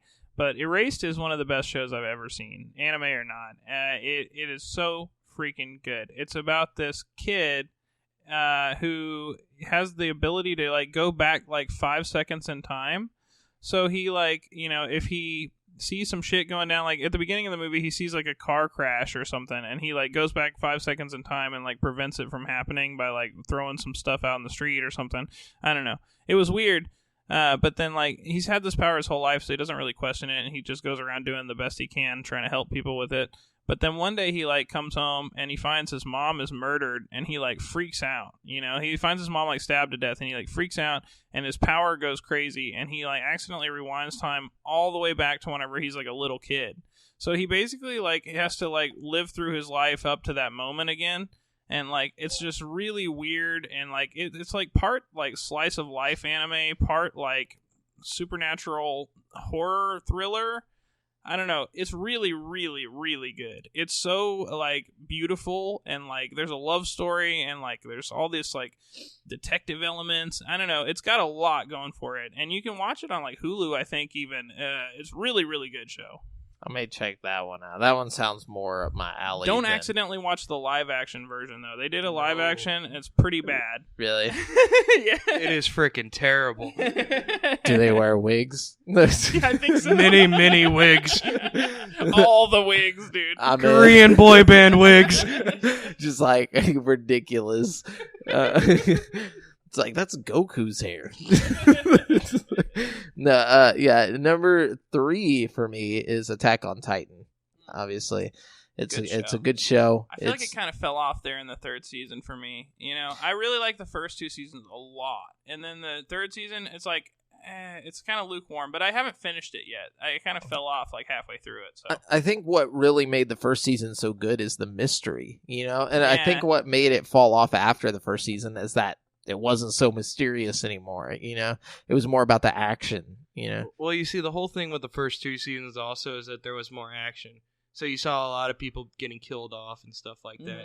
And in the 3rd season, the reason why it really fell off for a lot of people is because they were moreover introducing the elements of what, you know, the Titans were, how they were made, so on and so forth. Yeah, which I don't want to know that. I feel like that part like kills the mystery. I do to an extent, but I think I just feel like they should have thrown less like I don't know, more just Titans just decimating everything, because like I don't know why, but they feel like less powerful or something in the third season, and I think that has to do with they want the Beast Titans or whatever, not the Beast, you know, like the people that are actually Titans, you know, to seem more powerful than the real Titans. The you Animorphs. Know what I mean? So it's like, I feel like they kind of like, I don't know how to even explain it, you know? It's just, there's something different now that you know who the Colossal Titan is and stuff and all this stuff. Yeah, it's that's what I'm saying. It's not as scary. I think you're right. You know, there's a little bit of like mystery that's gone, and it just kind of sucks it out for me. But I still really love the show. And me too. It's definitely a really good show. Yeah. Not only that, but they rushed it out too. They were trying to rush through it because they wanted to make room for like more material, basically. And they changed the theme song. I can't get jiggy with that shit, dude. Yeah, that's true. Yeah, you gotta have that like ridiculous like metal like they made it like super poppy, and I was over here like in the first episode like, what the fuck are they doing? Yeah. I need my opera metal, dude. Dun, dun, dun, dun, dun, dun, dun, dun. Have you heard the Epica versions of those songs? Like no. they actually dubbed them, like made them English, and they're like a Norwegian metal band. Oh my god! Stuff. It is amazing. Like, is oh it my good? God. Yes, I will show y'all after. Do the podcast. lyrics make sense? Yes. Wait, yeah, what you got, Brent? Or no, it's Chad, right? I mean, I just did Attack on Titan. No, I just did Attack. Yeah. I thought Chad went for some reason. All right. So this one's actually not even on my list, but I just remembered it just because you said slice of life, and this really like changed a lot. Okay, Relife. I really, really love Relife because it basically takes this dude who's like, he's a failure. He works at a gas station. He thought he'd be doing more with his life, but instead, he's just a failure. His parents won't give him any more money. They want him to go, you know, basically pursue college, all this other stuff. So he gets an offer to basically take a pill and relive high school. All right, now get it. Shit. This dude's like 30-something years old. Okay, he decides to do it, so on and so forth, like witty, like antics ensue, all this other stuff. He falls in love. Now, don't get creeped out by that because there's actually something in there that you have to look at. But it's very witty, and you feel very connected to the characters and wanting them to succeed. Wait, so does he go back with like knowing that he went back in time? Well, no, he doesn't go back in time, and he's still in the same time. This pill just makes him younger. Oh, okay, my bad. Oh, so he basically just starts again from that time in his life. From that age? Where does his parents think he went? So basically, well, one of the funny parts of the show actually is at the beginning whenever he tries to smoke a cigarette in front of one of the teachers, and they're like, "You're only 17. What the fuck are you doing?" Oh, that's smart. Yeah, no, the pill makes him younger, and he has to keep taking the pill. If he doesn't, then he turns back into the 30-year-old self. So it's so like is Adderall. he really 30, or I mean, is he really younger, or is it like just like like he just looks younger? He's still gonna die at the same time, kind of thing. He looks younger, and he feels. Well, no, actually, never mind. He looks younger, but he still feels like he's in the 30-year-old body that he's in. So that's what I'm saying. It's just temporary. So yeah, no. It's kind of like that show where the guy Limitless, the TV show. Have you seen the TV show version of Limitless? They did a really good job with that. But it reminds me of that kind of. But like, just not limitless, just young. Yeah. It's just limited. Okay, so my number 3 is one that I'm sure is on a lot of people's list. I really love the show, One Punch Man. Oh, dude, that's a good one. It's so fucking funny, dude. It's just like a hilarious show, especially if you're like a big anime watcher. You know, it takes all the tropes and stuff from most every anime show and like puts them in a hilarious but also like enjoyable to watch. It's not just funny. Like, it's got a good story too. You know what I mean? Despite the humor, like, it is hilarious. Like, you will laugh multiple times per episode. It's a good concept. Yeah, it's got a lot going for it, like, story wise too. You know what I mean? And it deals with like, you know, in a funny way, it deals with like the concept of like depression and stuff with like Saitama. He's like worked so hard. You know what I mean? To get to where he's at, and he's just not satisfied with his life. You know what I mean? Like, it's just it's relatable. He's like just kind of like know? apathetic all the time. and like it's also, the art is really cool. Like, the monsters really well look done. fucking crazy. Yeah. To go off the art, the dude who made Mob Psycho makes One Punch Man. Really? And also the Dragon Ball Z Broly movie and stuff, you know, the action scenes, he Yeah. actually made those scenes. Oh, wow. So that's why it looks a lot like Mob Psycho. I was gonna say it reminds me a lot of the new Dragon Ball Z like fight scenes, you know, from like Dragon Ball Super and stuff like that. I like the idea of the One Punch Man workout. The 100 sit-ups or whatever, Yeah. the 100 push-ups. If it was No only matter that how- simple. No matter how hard it gets, no matter how many bones snap, you have to keep going. Yeah, that's- How many miles does he run every day, or like 6 kilometers or something? Like, It's so ridiculous, dude. Fucking crazy. Anyways, yeah, so number 2 for me is not a show, but it's Akira, the movie. I'm putting that on there because it's an anime. It's a good one. And I heard they were doing a live action of that pretty soon. they are with Keanu. No, not with no. I was like, Keanu? Keanu Reeves was originally attached to it. He's playing the girl. No, I'm just... No. I'm sorry. I was thinking of the. Never mind. That's a different movie. We'll talk about that in a second. But no, who did they get to play Akira? And I have no idea. I just knew they were going to do it. And I know Leonardo DiCaprio owns the rights to the Akira movie. I thought it might be like a Netflix original or something like that too. I'm not entirely sure. Yeah, but it's like a really feel-good show to watch. I mean, it's kind of like the same thing with like the apathy of like just going through everyday life and like, wanting to go and do something but not always being able to accomplish it. You know, they always go out to try and collect their bounty, and then, they literally every time come up short, like they're always hungry, like just like kind of floating out in space, like. And the best parts of the show are whenever they're just like chilling and they're like talking, or like things are really just kind of nothing's going on. Those are like the best parts of the show, and to have that makes it interesting to me. That's the most important parts. It's really philosophical, which is crazy to me. You wouldn't expect that in a show like that, where like the intro is just crazy jazz music and like. Wait, are we still talking about Akira? Oh, I'm sorry. I'm thinking of the next show. Yeah, I was like, what? Shit, my bad, guys. I jumped ahead. I was like, that does not sound like the Akira I remember. I know exactly what show you're thinking about. Me too. I know, but that's because it's my number 1. And then like I looked down at my number 1 and I started. Spoiler alert! Like... Yeah, I'll let you guess it on the next round. But for Akira though, Akira is really great just because it's like they're all floating around in space. I'm like, wait, what? I want to see if Chad knew what I was talking about. But Akira, have you seen Akira, Brent? Yeah, for sure. That's why I was so confused. I was like, what? Like, I was actually off in space. I was trying to look up who's going to play him in the live action, but whenever I heard you say that, I was immediately like, what the fuck is he talking about? Where is it? What's Akira? No, is Leonardo DiCaprio still like, does he still own that? Actually, it's on hold right now, so they actually have no idea whenever it's going to come out. That's Damn. sad.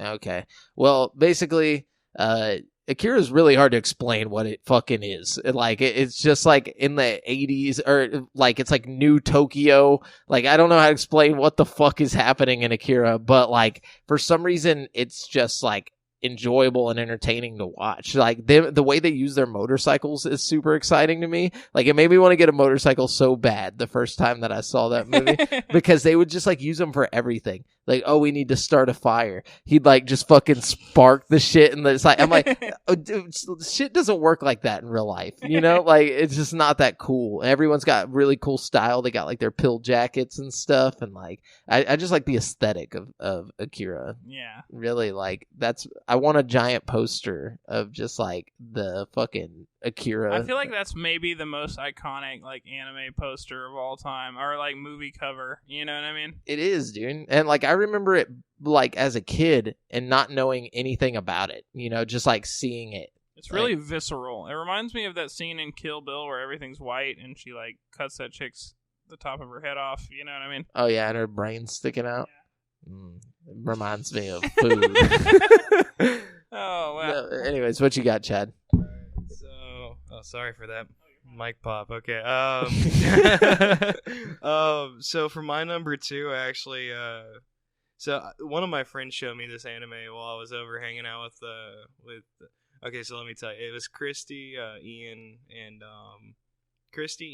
Eric. They were all my coworkers. Christy, you know. Yeah. So we were all like getting together for an anime day. Well, I believe everybody else left, and it was me and Ian left, and he goes like, "Have you ever seen High School DxD?" And me, I'm like, "What? What is that?" And he goes like this, "Okay, so are you into like, you know, the whole like protagonist with the whole bunch of women around him and stuff like that?" And I'm like, "Yeah, but not watching it with another guy." But instead, I actually did watch it with him. So basically, it's a silly show with a kid who basically gets turned into he gets turned into like a servant for the devil, and basically gets like the wings and stuff like that. He gets powers, and he has this gauntlet on his arm that he can change into like a Drago or whatever.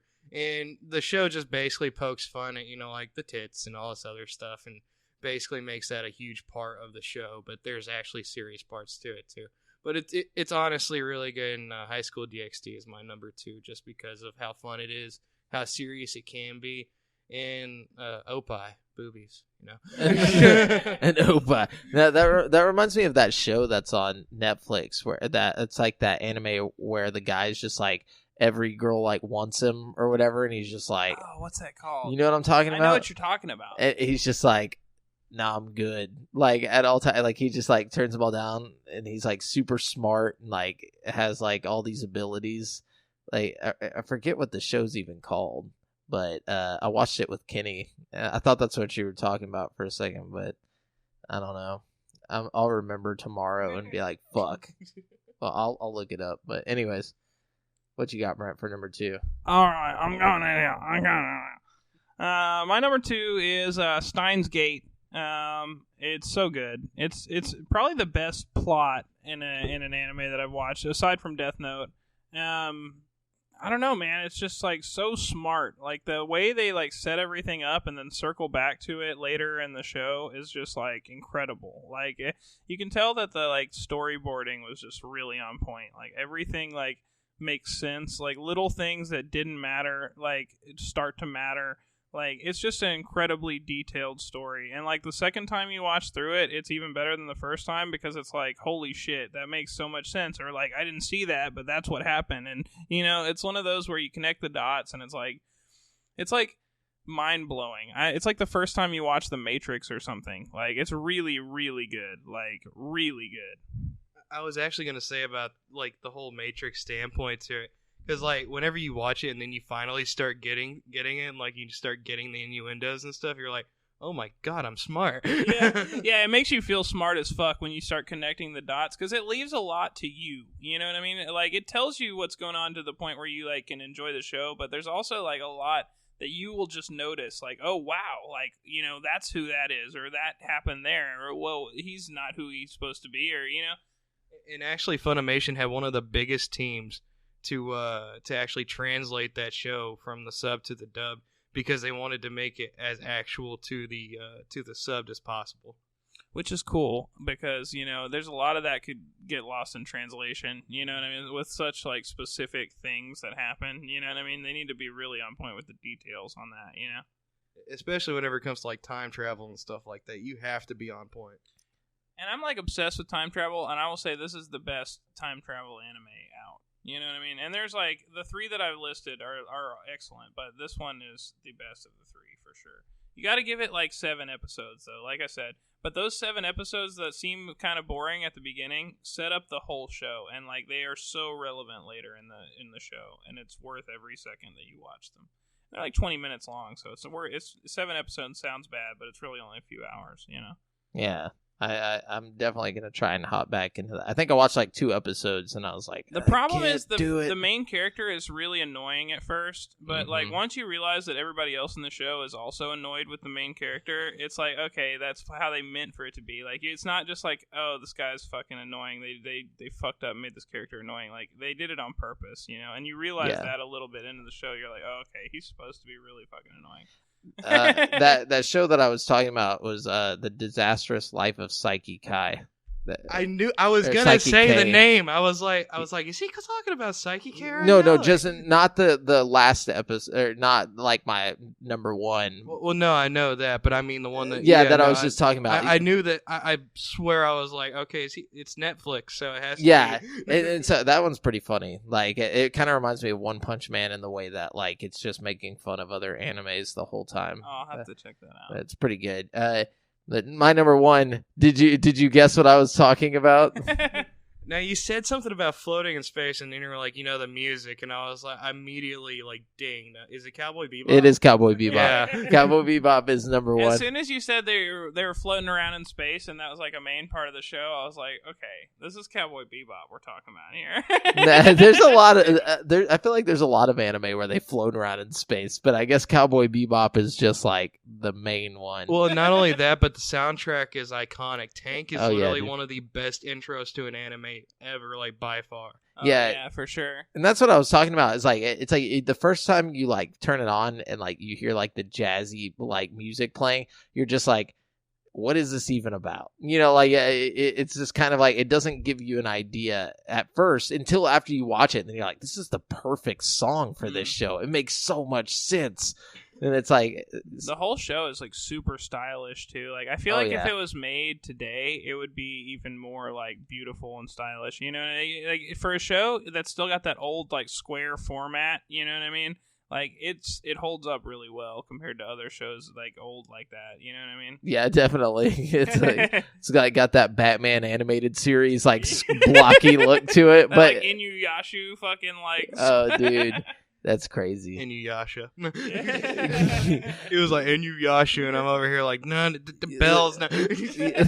Excuse me, did you say Inuyasha? No, but dude, I actually remember one time my only memory of Inuyasha like was I woke up in the middle of the night to my mom freaking out that it was on because like because he's like half demon or something. Like I've never watched the show, but like I just leave it on adult or like on Cartoon Network when I went to sleep. Yeah, and I'm like, Mom was like, "What were you watching?" And I'm just like, I have no fucking idea. I was asleep. It's like your mom walking. It's like, dude, that's kind of stupid. Yeah, like what? I was like, I was just changed the channel. You know how many times I've gone to sleep and woke up to those Girls Gone Wild commercials? Just like, well, not only that, but Sailor Moon was on Adult Swim too. Oh, dude! So like, I don't understand why she would be freaking out.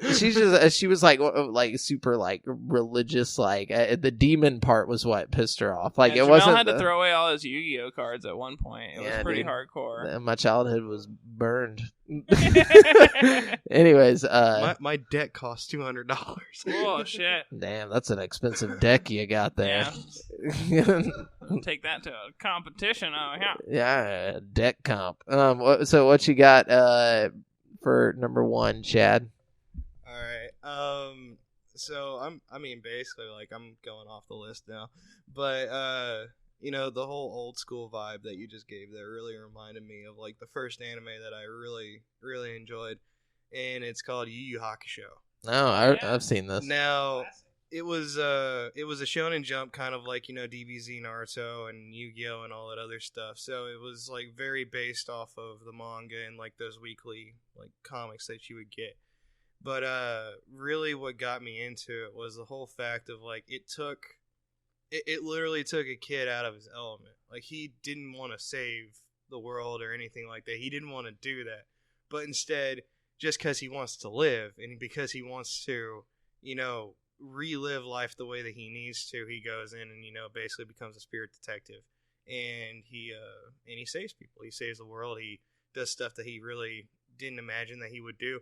And that's actually how he became it, is that he saved a kid even though he really didn't want to and stuff, from which later on you find out that he didn't need to jump in front of the car because the car was going to swerve out of the way anyways. But still, it was a great show, and the spirit gun was iconic. Like, I saw a lot of kids doing the whole motion for spirit gun back whenever I was a kid. So yeah, no, very iconic. The music was great. It had that whole 90s pop vibe to it. And I just like 90s and 80s pop vibe, and I love that in the show. That's awesome, man. Yeah, that was a big deal when it was like coming out and stuff, Yeah, at least whenever it was coming out in America. Yeah, like I'm sure it had been out in Japan for a while. They were showing it on Toonami, and I remember whenever they were in the Dark Tournament, and that's whenever you see the Taguro brothers and all these other people start getting introduced. And that was really whenever the show pinnacled in America, because then you actually start seeing him grow as a spirit detective and him growing in his powers. Same with Hiei, same with Kurama, same with Kuwabara. That's crazy. Man, I'm going to have to go back and watch that. That's one of those I have like vague childhood memories of, you know what I mean? But I don't actually like remember, you know what I mean? I just remember like faces from it and like voices and stuff. It's weird. You're a meshy. It's that whenever I was a kid, all I cared about was Dragon Ball Z and Pokemon. Like, it was like all these other anime shows on Toonami. I was like, who would watch that? And then, like, as I got older, it's like, damn, I was missing out, dude. See, that's the thing about anime, though, is there's something for everybody. There is. I really feel that way. Like, it's not just like, there is actually, it's like any other form of entertainment. I feel like if you really dig hard enough, there's something there for you. You know what I mean? Yeah, you just gotta look. And now with Netflix, it's not hard to look. Like, no, you can especially literally with Netflix pumping out all this original anime content. You know what I mean? That's Gretsuko, cool. I love that shit. Like, I didn't think I was Castlevania gonna like that. They got a lot of stuff going on. Hell yeah. Although I don't like that Netflix has been doing a lot of that like 3D anime. I don't like that for some reason. It's what weird. Show? Like just any show, like Ruby. You know what I mean? Like that anime style.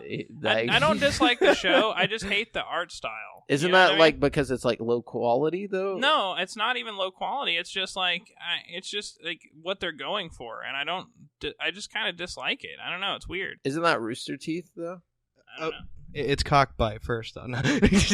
But basically, what they wanted to do with Ruby is make it into an American animation. Whenever Monty actually started making it, he wasn't thinking Japanese anime. He was thinking more of like taking it over and making it something new. So that's why there's a 3D art style. That's why there's people dressing up in those suits and doing all the moves that you see the characters doing. Well, they did it with like that Godzilla show too, and other shows like it. Or what's that? Ajin, I think it's called. Ajin. Yeah, Ajin. Yeah, they did it with that one. I don't know. It's just weird, and it's like to me, I feel like it kind of takes away from some of what I like about anime, which is like the fact that it's drawn by somebody. You know what I mean? And like I don't know. It's just less interesting to me. But I can still get into it. It's just not as... Yeah, not as stylish. And there's also like certain anime art styles that I like. Like the One Punch Man, how we were talking about earlier. Like a big part of why I like that show is because it's so gorgeous to look at. Like everything about it. Or did y'all watch that? Okay, this is kind of contradicting myself, but did y'all watch that new Spider-Man movie that came out? The animated. Yeah, Spider-Verse. Yeah, Spider-Verse. I thought that was kind of the claymation style, like Ruby kind of. But I feel like they did a way better job, like with it. I don't know. But they had probably way more money, But I don't know.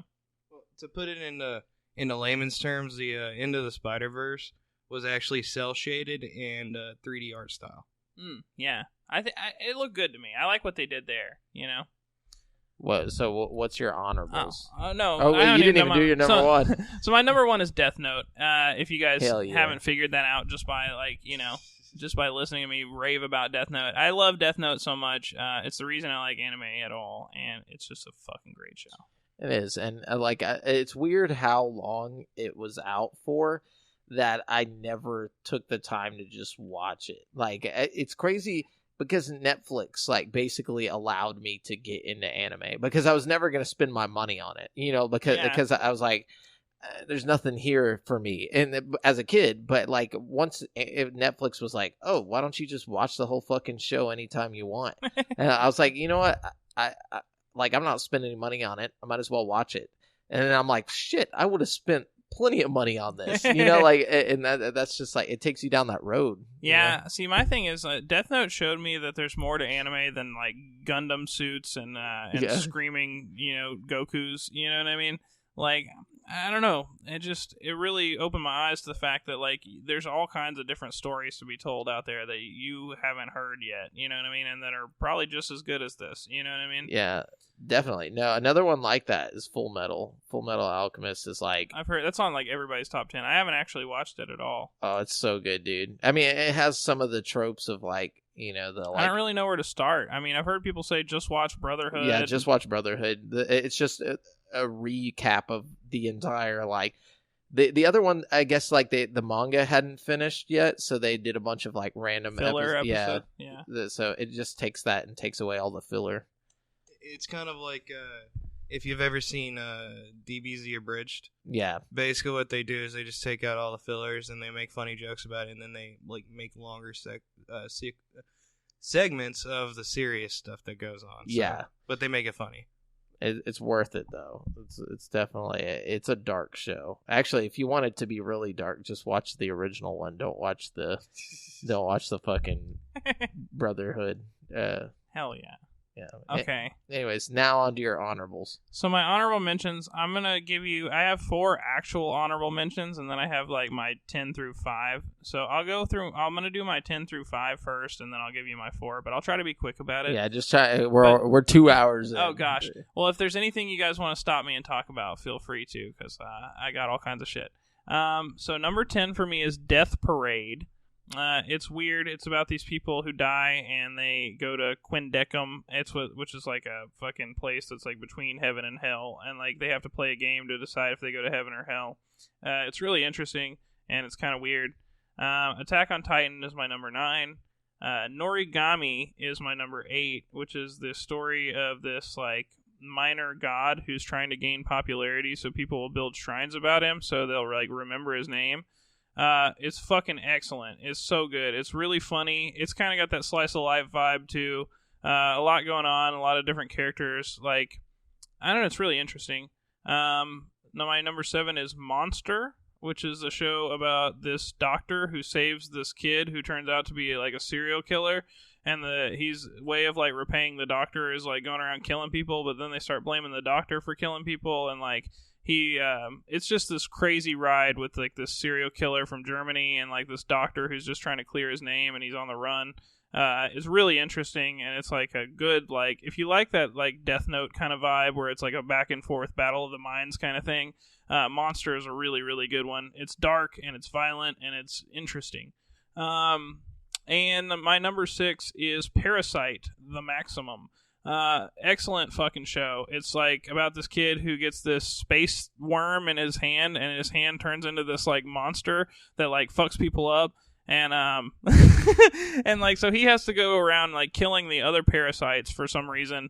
I forgot. I haven't seen it in a while, but it's That's really how it really feels interesting when you're watching that show. So basically he has to go around killing the other parasites because they're trying to kill him. Oh, yeah, that's right. Yeah, they can sense his parasite, and then when they get up to him, they're like, "Oh shit, I'm gonna kill it." But why is his parasite stronger than the other parasites? Because he's attached to it, and they form a bond. It's actually way weaker than the other parasites because it's like only part of his arm. But like the fact that they have 2 brains working together is usually what gets them out of most situations. It's like a boy and his dog, but a worm. Yeah, actually, it's kind of like that. It's really good. Cool. And then my 4 actual honorable mentions. I've got Elven Lied, which is, a classic. Really good, really violent, my kind of thing. Tokyo Ghoul.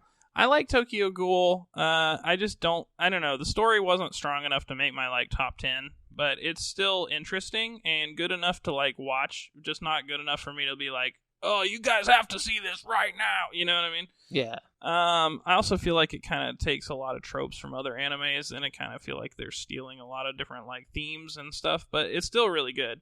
Sword Art Online, another one that's really good to me, but not good enough to make the top 10. You know what I mean? And Assassination Classroom, very similar premise. This is a weird one because it's about this like yellow octopus thing that's like impossible to kill that like comes into this kid's classroom and basically is like, if you guys kill me, I won't like destroy the world or some shit. You know what I mean? So like the whole So like the whole show is just these kids trying to kill this yellow octopus guy. And they're like trying to sneak up on him and kill him and shit, and like they're trying to figure out his weaknesses and stuff. But he's like really happy and like bubbly and like I don't know. It's just a fun, interesting show. And like by the end of the show, you like rooting for the yellow octopus guy. I don't know. It's so weird. Sounds like a fever dream. It does. It kind of feels like it, and it's a good ass show though. It's really weird, really weird. But if you want something weird and good that you can like get into, like. But weird octopus dude just walked into my classroom and was like, "You have to kill me to save the world." I just get up and walk out. Hey, there's like a weird octopus dude in there. Call the cops. There was some reason, like in the show, why they like couldn't just do that. You know, like there was something about it. Like you know, they had some stipulation. I don't know. Chad's like, "Let me." He's like, "Let me handle this."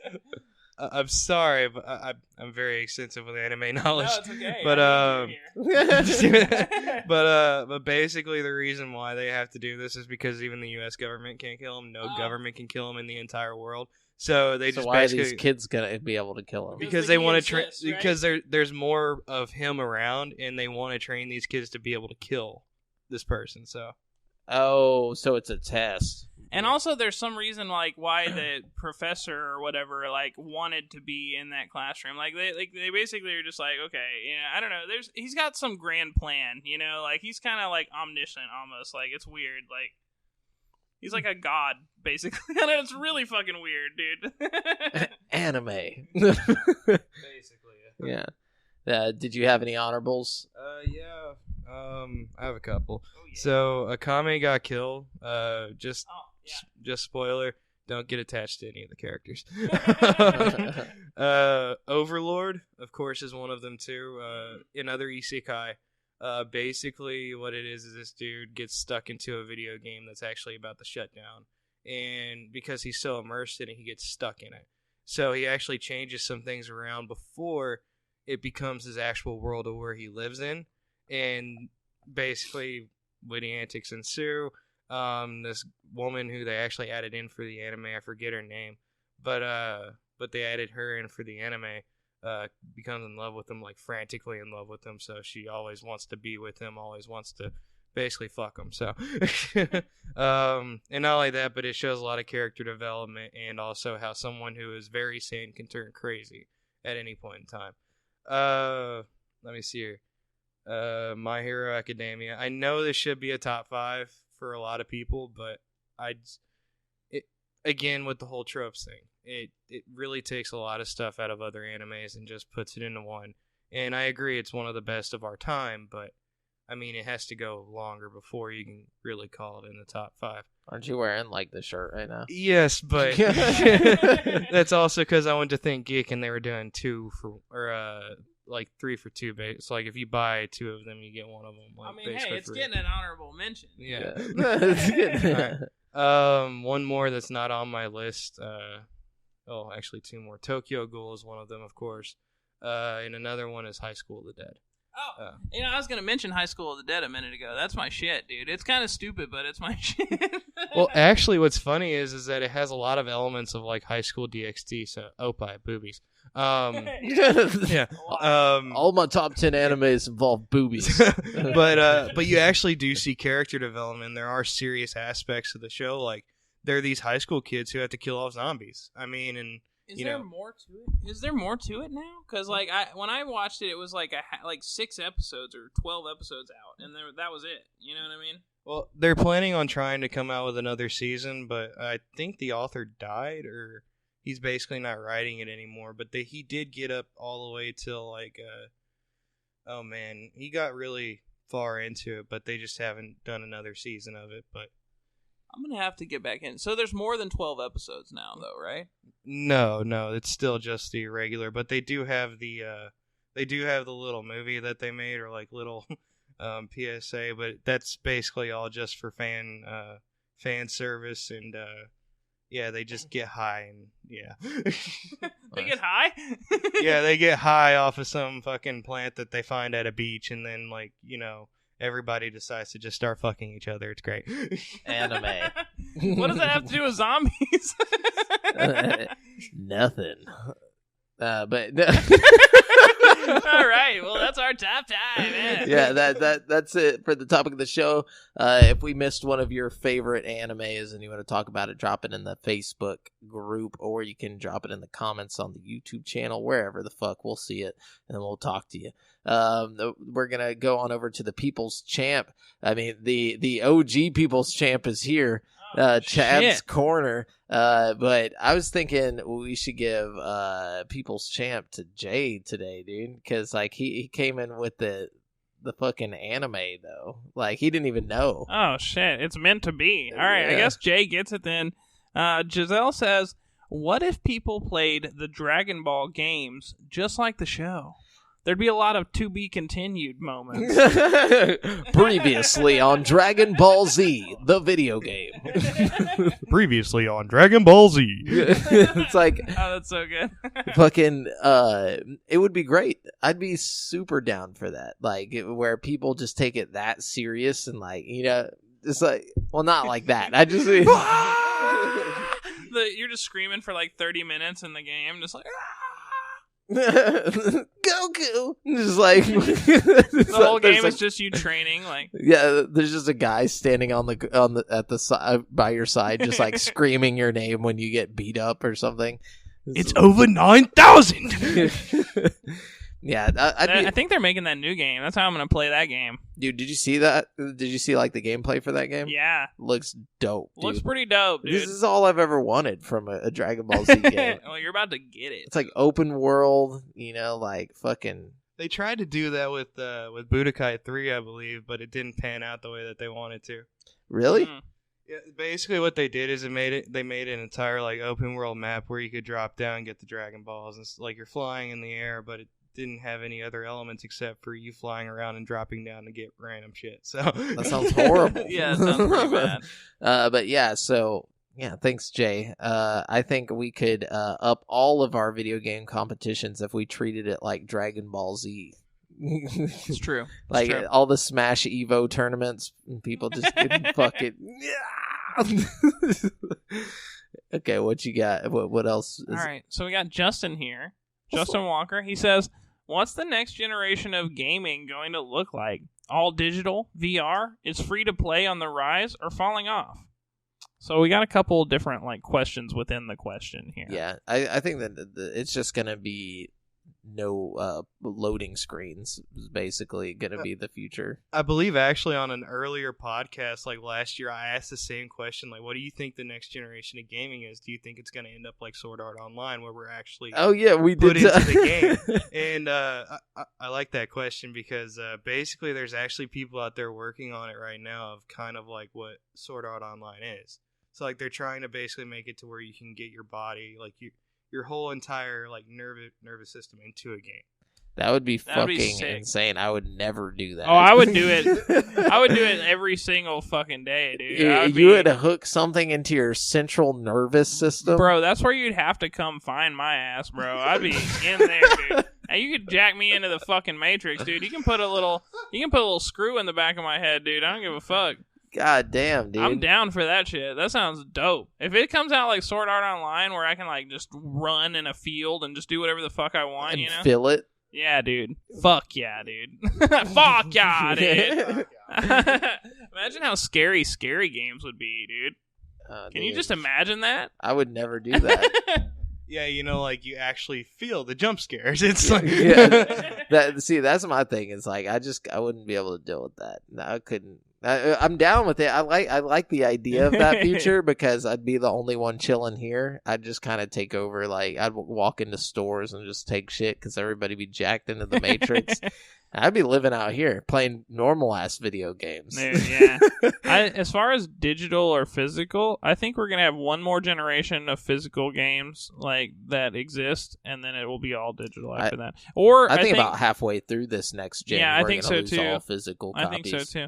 And I think if we do keep physical games around, they're gonna be sold on like flash drives or something, or like memory cards, like Switch is doing. You know what I mean? Yeah. They're gonna do away with discs in general, like for sure. Or they'll just sell the little code cards like they already do for Switch and shit at GameStop. That's exactly what they'll do. I bet. Yeah, GameStop won't exist. See, I think once the next consoles have like freaking 5 terabytes of space or whatever the fuck they're probably going to end up having, it's just going to be like, why even have disc? Like there will no longer be physical locations of GameStop. Especially when VR takes off, because I've noticed that one huge benefit of playing digital games in VR is that you don't have to get out of VR to change your game. You know what I mean? If it's a VR specific thing, digital is way better to me. You know what I mean? For sure. What else we got in there? Let's bag see. of questions. Let's see what else we got. Oh, and as far as the free-to-play on the rise or falling off, I think it's definitely on the rise. I think we'll see a lot more free-to-play stuff, which I'm cool with. I like the free-to-play. Hans Yodel, he says, are you two going to be soul-sucked into classic WoW as well? The hype for a re-release of a 15-year-old game is real, apparently. Man, I ain't waiting in no line for nothing. Hell no. It's kind of like if they actually, updated RuneScape again. Yeah. I think they still do updates for it, but everybody was so immersed into RuneScape. If they actually made they have a RuneScape Classic. I was about to say, yeah, they did that, yeah. So, I mean, kind of on that sense of, just the nostalgia, it'll die off like all the other nostalgia does in your life and just, bury itself in the fucking graveyard. Yeah, that's true. Everyone's hyped for the moment, but it'll be gone soon. Yeah, truth. I feel like that server's gonna die, super quick. 'Cause, I mean, I don't know how much people love it, but, who knows? I guess we'll see. All right, so we got Kyle McAvoy here. He says, how are video game babies made? Well, Kyle, when a mommy dev and a daddy dev love each other or love a game idea very, very much, then they fuck. Then they fuck and they produce a game. It's made by fucking. Yeah, that's how games are made. Digital fucking. Digital fucking code. Fucking code. A fucking Daft Punk song starts playing, then all of a sudden babies just start spitting out everywhere, bajillions of babies. I don't know if you've heard any of the interviews with our devs that we've done, but they all fucked their games into existence. No, they all fucked each other, isn't it? They all fucked. This is how games are made, No, Rockstar Game Studios is just like an orgy. Digital babies. I just The Sims is the only game that really shows how babies are made. That's why this crunch issue is such a big deal. You know what I mean? It's true. It's like a virus. It is. It's true. Yeah. Well, thanks, Kyle. He's always got the good ones. I love Kyle's grab bag of questions. Yeah, it's true. We got Jessica here. She says, what does the future look like for Call of Duty now that the PlayStation beta is out? Any improvements or still the same as before? Well, I had a little bit of hands-on time with that beta, and it feels really good. The hit detection is really good. The guns feel punchy. The sound is good. I mean, it's Call of Duty, but it just feels good. Yeah, so. It does look really good. I like the idea that they're getting away from the battle royale scene, Yeah, and all the exosuits and wall running and all that shit. It's just like a normal Call of Duty game now, kind of. I don't know. Yeah. Well, it wasn't really meant to be the same either, so don't expect the same thing. It's just the whole fact it's a reboot. They're rebooting the entirety of Modern Warfare, and I think it's great that they're doing that just because that was the greatest series of Call of Duties that they had. Well, I believe so. Take that back. Call of Duty 2 was amazing. Call of Duty Black Ops 1 and 2 were great, but whenever they started getting the access suits and stuff like that, it just kind of felt like whenever Halo got rid of the whole gravity jumping thing, and it made it less like the game. But either way, boots on the ground all the way, Battlefield. I'm sorry, I don't. Damn, Battlefield. Dude, I haven't tried the Battlefield Battle Royale yet, but I really want to. Sounds pretty cool. We got any more questions? That's all. That's all them questions, baby. All right. Thank you guys for the questions. We are going to wrap up the show with This Week in Gaming History. Brent, take us back. August 26th. Okay. 2000. 2000. What console? PS1. Said the PS1 just in case you can't. For Japan. This is in Japan. August 2000 for the PS1. And what kind of game is it? It's an RPG. What do you think it is? Well, no. Actually, to be precise, it's a JRPG. Oh, wait. So Yeah, you already read it? I was going to let you try to guess it. Okay, so it's a JRPG. August 2000. PS1. It's got to be a Final Fantasy game. Kind of close, but not at all. So it's not a Final Fantasy game. One final hint. They just came out with a new one not too long ago. Oh, God. There's some Switch stuff, too, with the same name that's coming out pretty soon. Just came out with it? Recently? Is it something I know? Is it like something I would know? It's not something you played, but it's something you will know once you hear the name of. You'll be like, oh. Just tell me what it is. I don't. Dragon Quest VII. I would have never fucking guessed that. I was thinking of like these like fucking Wild Arms and like crazy ass shit. I'm like, did they come out with another? All right. Only 4 days later, this next game came out. Okay. 4 days. It came to the PS1, the N64, and the Game Boy Color. Okay, August 2000. And what kind of game is it? It's an action game with superheroes. That might be a little too much info. He said for the Game Boy, the Game Boy N64, Game Boy Color, N64, PS1. Superheroes, Mm-hmm. like licensed superheroes, Like a licensed superhero, yeah. Oh, a license. Like I mean, there's other superheroes in the game, but I mean, it's a so specific. Spider-Man. Yeah. Okay. Yeah. So it's too much information. Yeah. Well, once you said that there's other heroes in it, it's like, oh, the only other game or the only game that had the main hero and then other heroes was Spider-Man. You see, too much of a hint would have been Sony screwed him in the ass. Yeah, there you go. Recently. So true. So true. Okay, well, There you go. That's this week it. in gaming. Yeah, guys. Well, Chad, once again, before I get into the spiel here, thanks for coming on with us, man. Yeah, dude. It was a serious pleasure. Yeah, dude. It's just having you on the show. It's like it's surreal, you know. I'll do it anytime, guys. Hell yeah. Hell yeah. Remember, guys. We need you back. Next time I'm out of town or Jamel's out of town, you're going to be the fucking host. So get ready. The host, dude. The hostess with the mostest, Chad Mclain. Remember, you've been listening to GameSpeak Podcast, courtesy of CreateForSanity.com. The show posts for free every Wednesday on all podcast directories. Be sure to submit any questions you want read on the show to the GameSpeak Podcast Facebook group at facebook.com/groups. Check out our video content on YouTube. All you have to do is search Create for Sanity. It's all one word. We only need 5 more subscribers before we can change it to GameSpeak Podcast. 5 more. That's it now. And if you want to stay up to date with your boys, you can find me on Twitter at the handle AlJaffer and Brent at Brent Has One. That's the number 1. And check out the GameSpeak Podcast Instagram. Until next time, listeners, later.